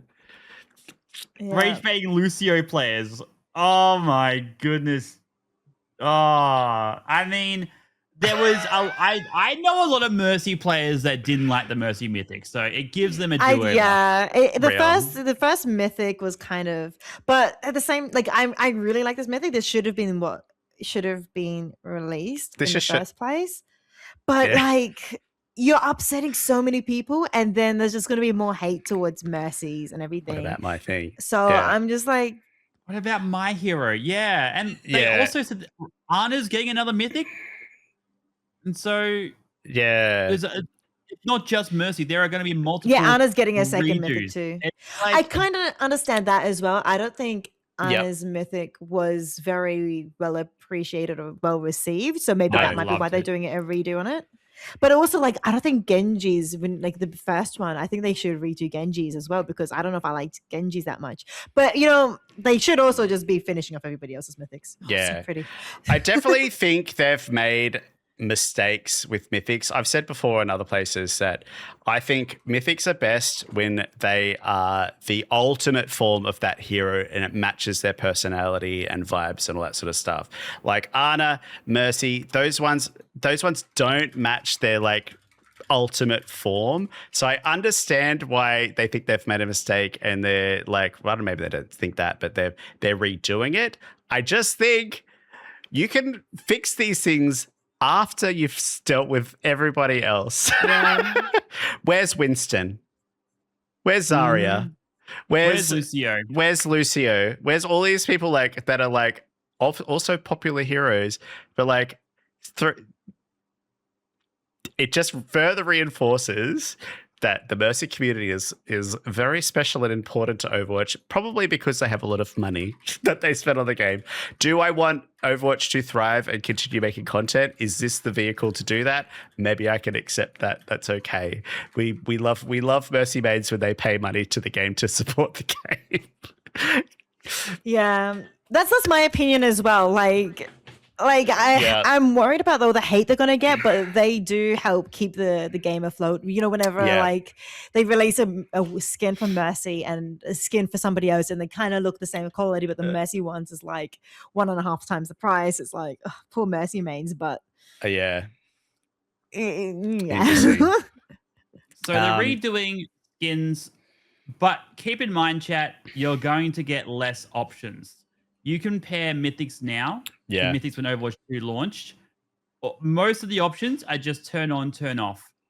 Whereas before, you could change hats, you could change clothes, you could change all these different components. Look at the Mercy one here. You can change the color, the wings, and the rest is turn on and off. Yeah, they don't even give her a hair option. It's just the color of the hair, which is just part of You're the right. There used to thing. be like full hair. True. Yeah, it's interesting. So yeah, they're pumping out more, which means maybe, you know, your favorite hero might come a little sooner than what it used to be. So yeah, well, I do actually think 2 a season. Yeah, I do actually think this is incredible. I think the design is awesome. I think it fully matches Mercy. I think this is what she should have had in the first place. I think it's very good. So I can't complain about the design because I think they bloody nailed it for sure. They also, you know, Juno's got a mythic weapon skin. It looks great. It looks cool. There's a little guy in there. There's a little guy in there. Face themed. I love it. It's very good. See, fits the character, fits all the things. Let me be evil, Mercy. Oh my God. You're one of the few. You're one of the few, Akila.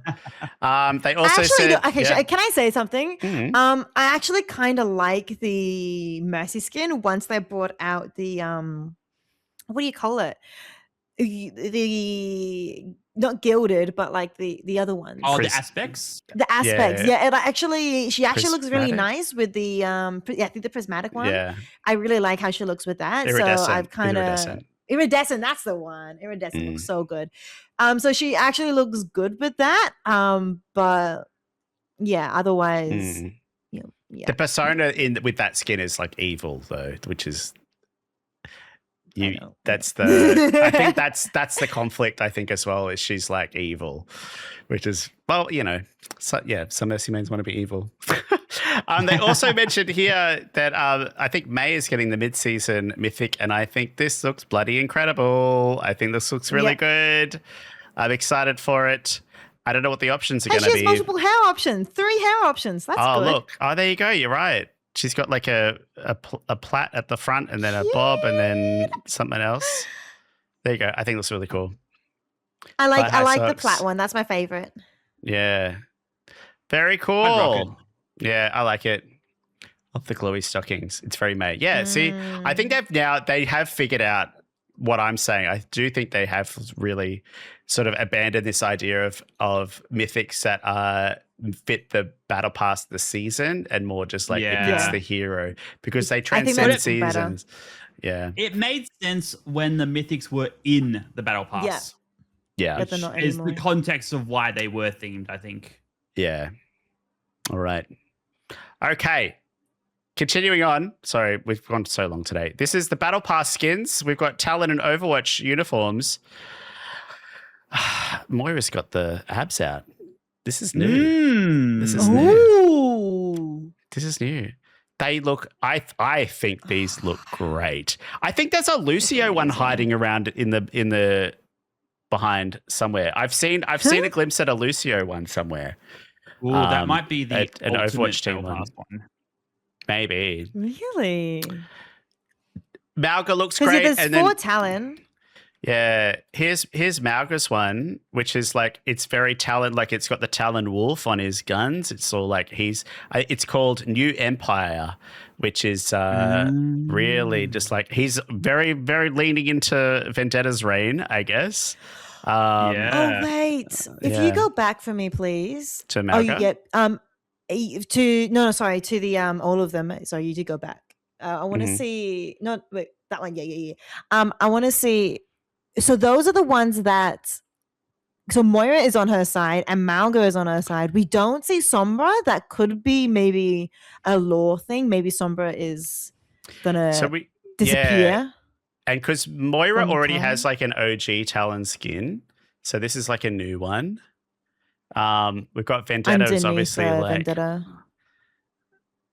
Sigma 2, true. Yeah. Trying to theory craft, yeah. Yep, that is a good point. We could just get Sombra skin later on in the year. But I was just more wondering because I have this working theory that since the phrasing is like on not like part of Talon, but the phrasing is on Vendetta's side. So I'm wondering whether like Talon's going to have a bit of split. When Doom comes back from the cliff, though, after Jetpack Cat picked him up with no gauntlet too. Where's that gauntlet got to go? It's got to be Sombra. Ooh, Sombra can go invisible, steal the gauntlet, and then bring it to him, who's now got his like cybernetic arm. And Sombra's gonna steal the gauntlet. She can do it. Yeah, I do agree that Sombra is sort of like it. Every organization just wants her to be on their side, but she's not very loyal to anything. I think she's just loyal to herself and people that she likes. So we'll see. Here's the shop skins for next season. Look at Hazard. Someone's got to have the abs out. Hazard, I think this is a lover watch. So this is probably a Valentine's Day. There's a few Valentine's Day situations happening here. Is that Soldier? I was trying to figure out who the charming prince was. I guess it is Soldier. I feel like this looks so strange for Soldier. It looks very, very odd. He looks very pale and blonde and young. So I don't, but then also look at Anna. Anna looks insane to me. Young and punk rock hair, and I don't know what's happening here. Emre is in the other pass. Emre is in the battle pass here. This is Emre here. Emre's pretty tall there. Wait, do we not see any Luna New Year skins there? Is that the Hanzo one on the right? That's Luna? That's probably Luna New Year, yeah. Is it only one? I do like the heart, though, be all the skins. Domain as well. Yeah, true. It could be there more. Might be more. I think but the there's definitely a few. Cute. We've got Kiriko, we've got Symmetra and Juno looking like they're having all and Soldier having sort of this Valentine's Day set. Or even Domina looks like there's hearts there too. That's a big heart on her. Yeah, that's a big heart. And she's got roses on her arm. Look at the arm. Oh my goodness, tree trunk. Yeah. Anran's face is a hybrid between Juno and Kiriko. Yeah. It's what is this? They could skin, have made though? it more This is just different. I hope one day they'll do like other games have done and do a complete revamp of the faces to make them more unique. yeah. But they will have to do that all at once, I think, for everyone rather than changing one person individually. I mean, they could do it individually as they go Yeah. along, but I think it'll be good. I think Anran's They do here that. is a Lunar New Year. Look, if you look at the red and I Oh, think true. it's- I didn't even yeah. realize. I just Yeah. yeah. Okay, so 2 Lunar New Year skins. And I don't know what I'm gonna keep forgetting his name. Myths. Oh, and is Yeah. Anna's a Luna? The- That's not.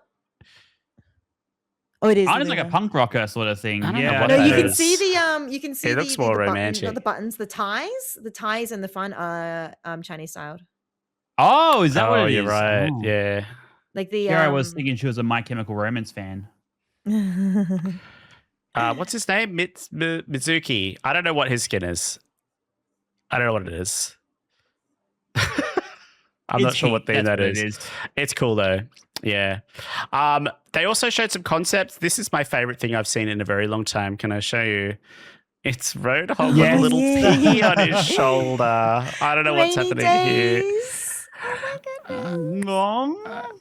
I love the I Rainy love it. Day I like it. series. He's got little muddy. He's got muddy boots, and I think It is muddy. it's really good, really really good.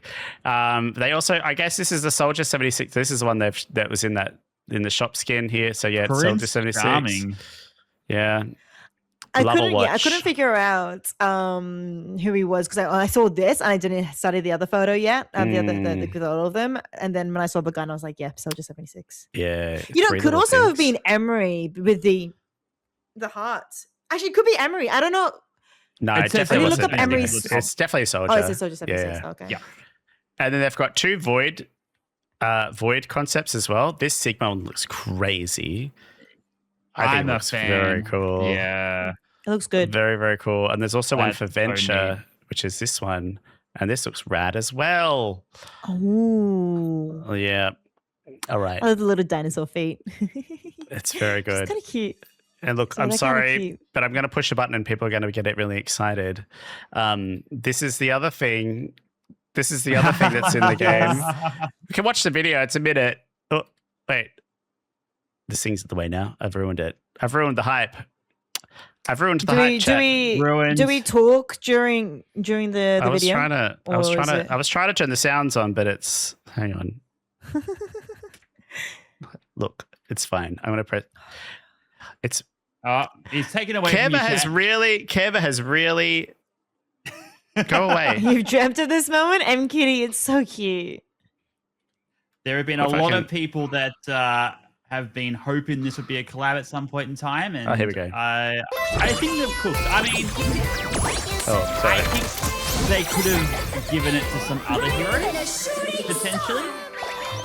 Yeah, but I also understand that they want to do the Galley Pop ones because people are going to buy it. They're going to be the Galley Pop enjoyers, and therefore they want to pick the Yeah. heroes that are Galley Pop.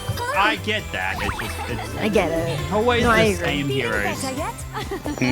Who else is Galley Pop that they haven't given a skin to? I think the design is really Junkrat. good. I love Diva's design. I love Lucio's design. I love Widows as well. I think the only I don't actually like Mercy's that much.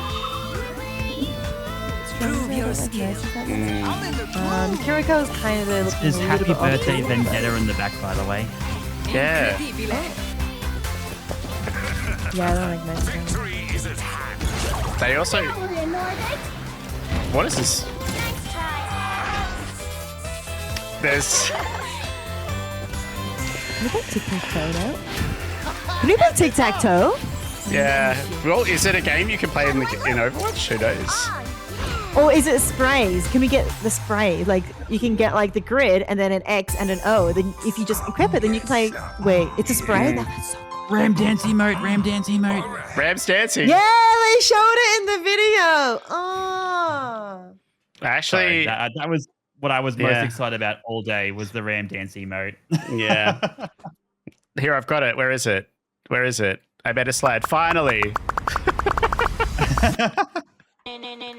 Chat, we did it! Now, it's definitely me as an expert on dense emote references. This is 100% Kendrick Lamar. 100%. It's a Kendrick Lamar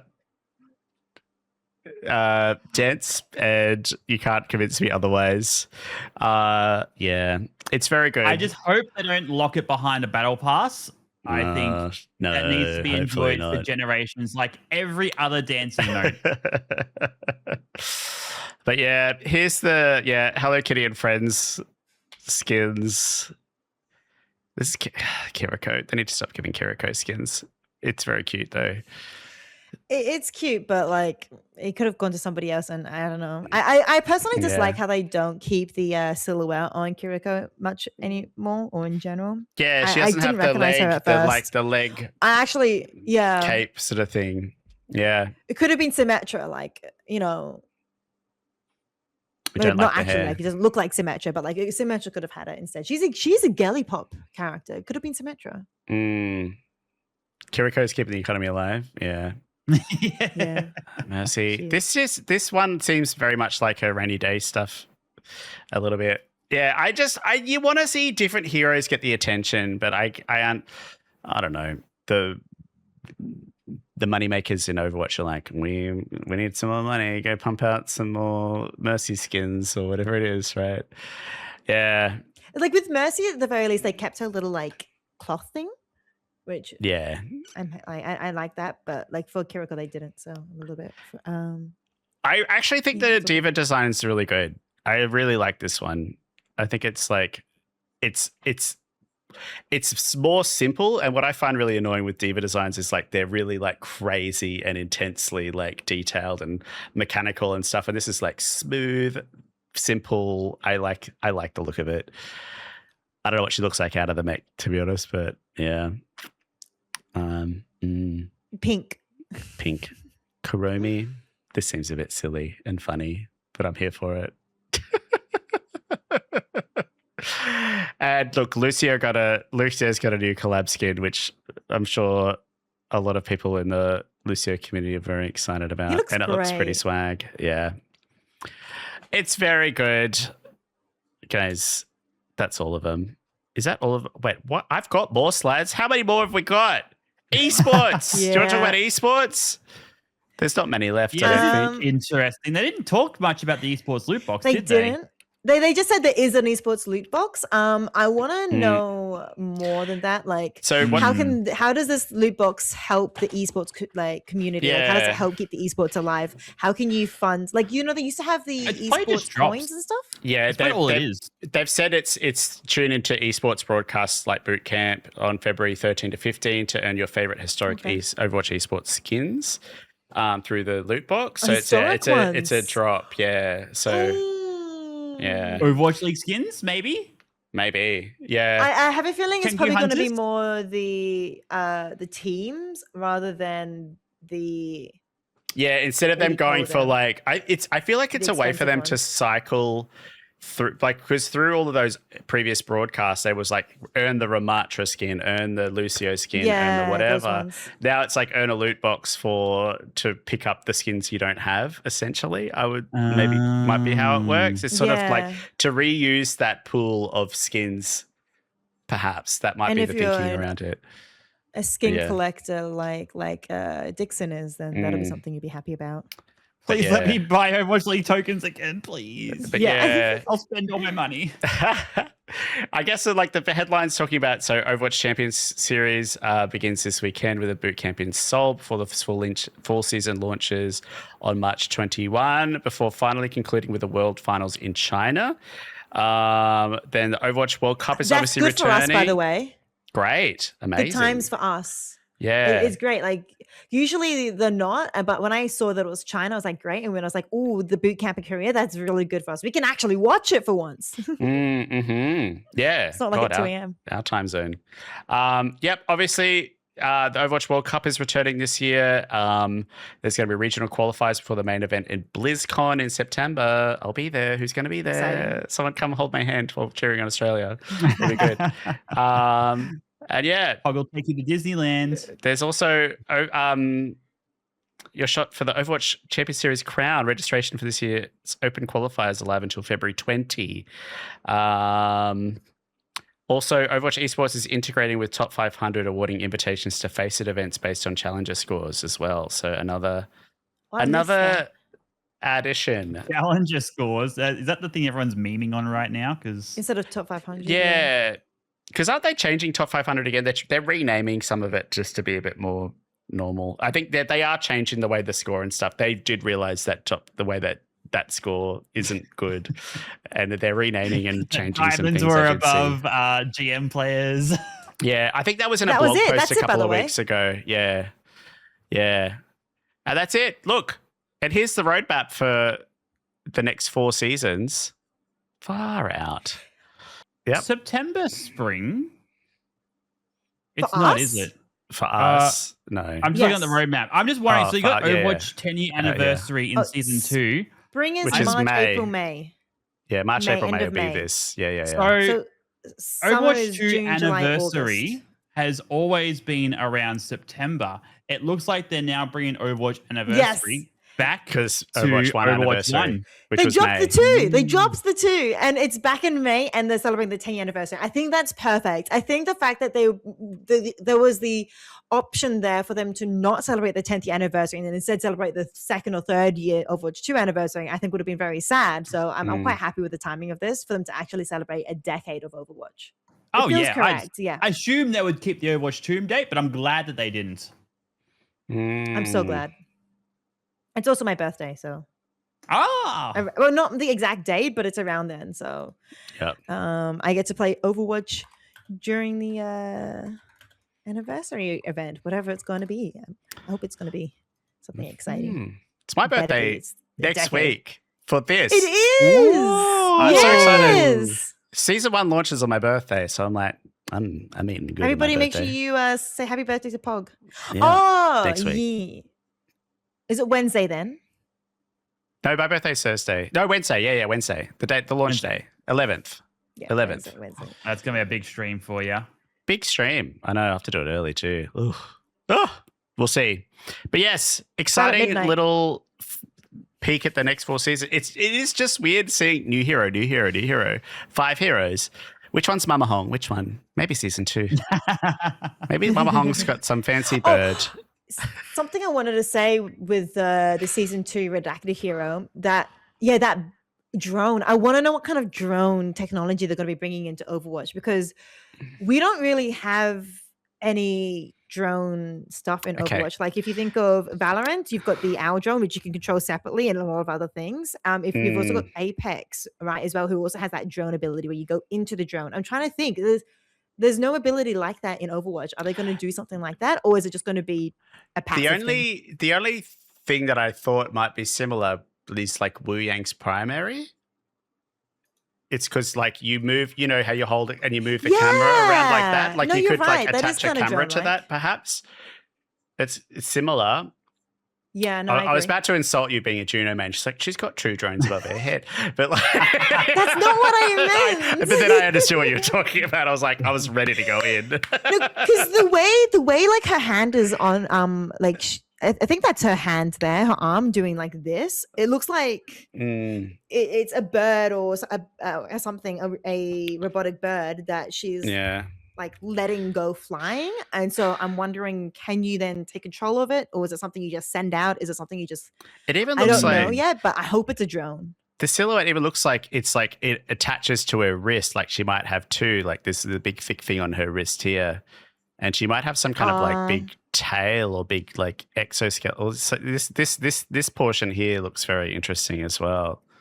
Interesting. Oh, silhouettes. I guess it does give enough. I think she's a support. Because the next one looks like a DPS, and the third one is obviously a tank. Yeah. I think she might actually be a support. Maybe it's like Zen, and you just put the drone on somebody put else. the drone on someone and call it a day. Yeah. I honestly think if you're doing a solo hero, there's going to be far more attention on their abilities than this stack of 5, because we're getting so much, and we can sort of like we're hard focusing on one rather than broadly focusing on 5. So I think there's going to be a bit more intense. I would imagine they've put her there because there's a bit more of an interesting aspect to the gameplay. So maybe like a drone that you control, and like maybe it could be like Wuyang's where you just control it like that and you don't move, you just control it through the map. Or you could actually like, I lie, Junkrat tire. True. Junkrat tire exists. That is true. Yep. That is so the technology already exists in the game. Yeah. It's totally possible they can use it. Mm. How did nobody in chat call me out for that? Yeah. Is that a Volskaya robot? Oh my god. Oh, I miss the ones that dance, the ones that dance in the background. Yeah. They reckon it's Demon from Okay. Look, I think we should wrap up. Mama Hong in a Mama Hong in a mech suit. Yes. Wouldn't that just cap off a brilliant year? Okay, this is a content idea. I don't know how to do it. Someone more talented at art needs to like get all these silhouettes and shove Mama Hong into each of these silhouettes and like have who's that Pokemon? It's Mama Hong. It's whatever. And she's like cramped in the thing. I think it'll be good. It's Pikachu. It's Pikachu. That's it.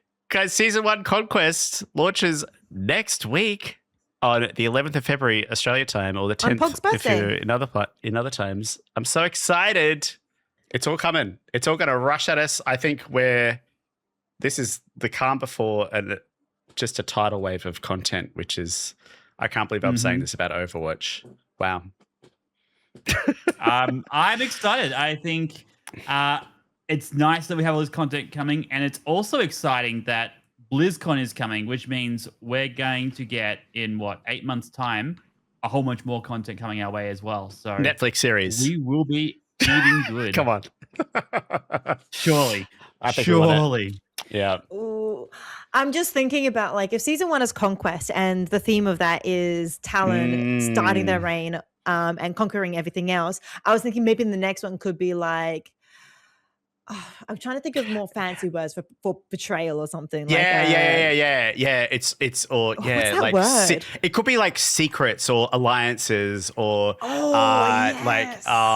yes, we should theorycraft this. It's a conquest and now it's like internal struggle, internal something. There's a word for it, like when somebody has an uprising. There's another word for it. We can't use uprising in Overwatch. Insurgency, I think is what I was thinking of. Or like what do pirates do when they like? Is it you mean when pirates mutiny? Mutiny, yes, mutiny is the other one. Yeah. Okay.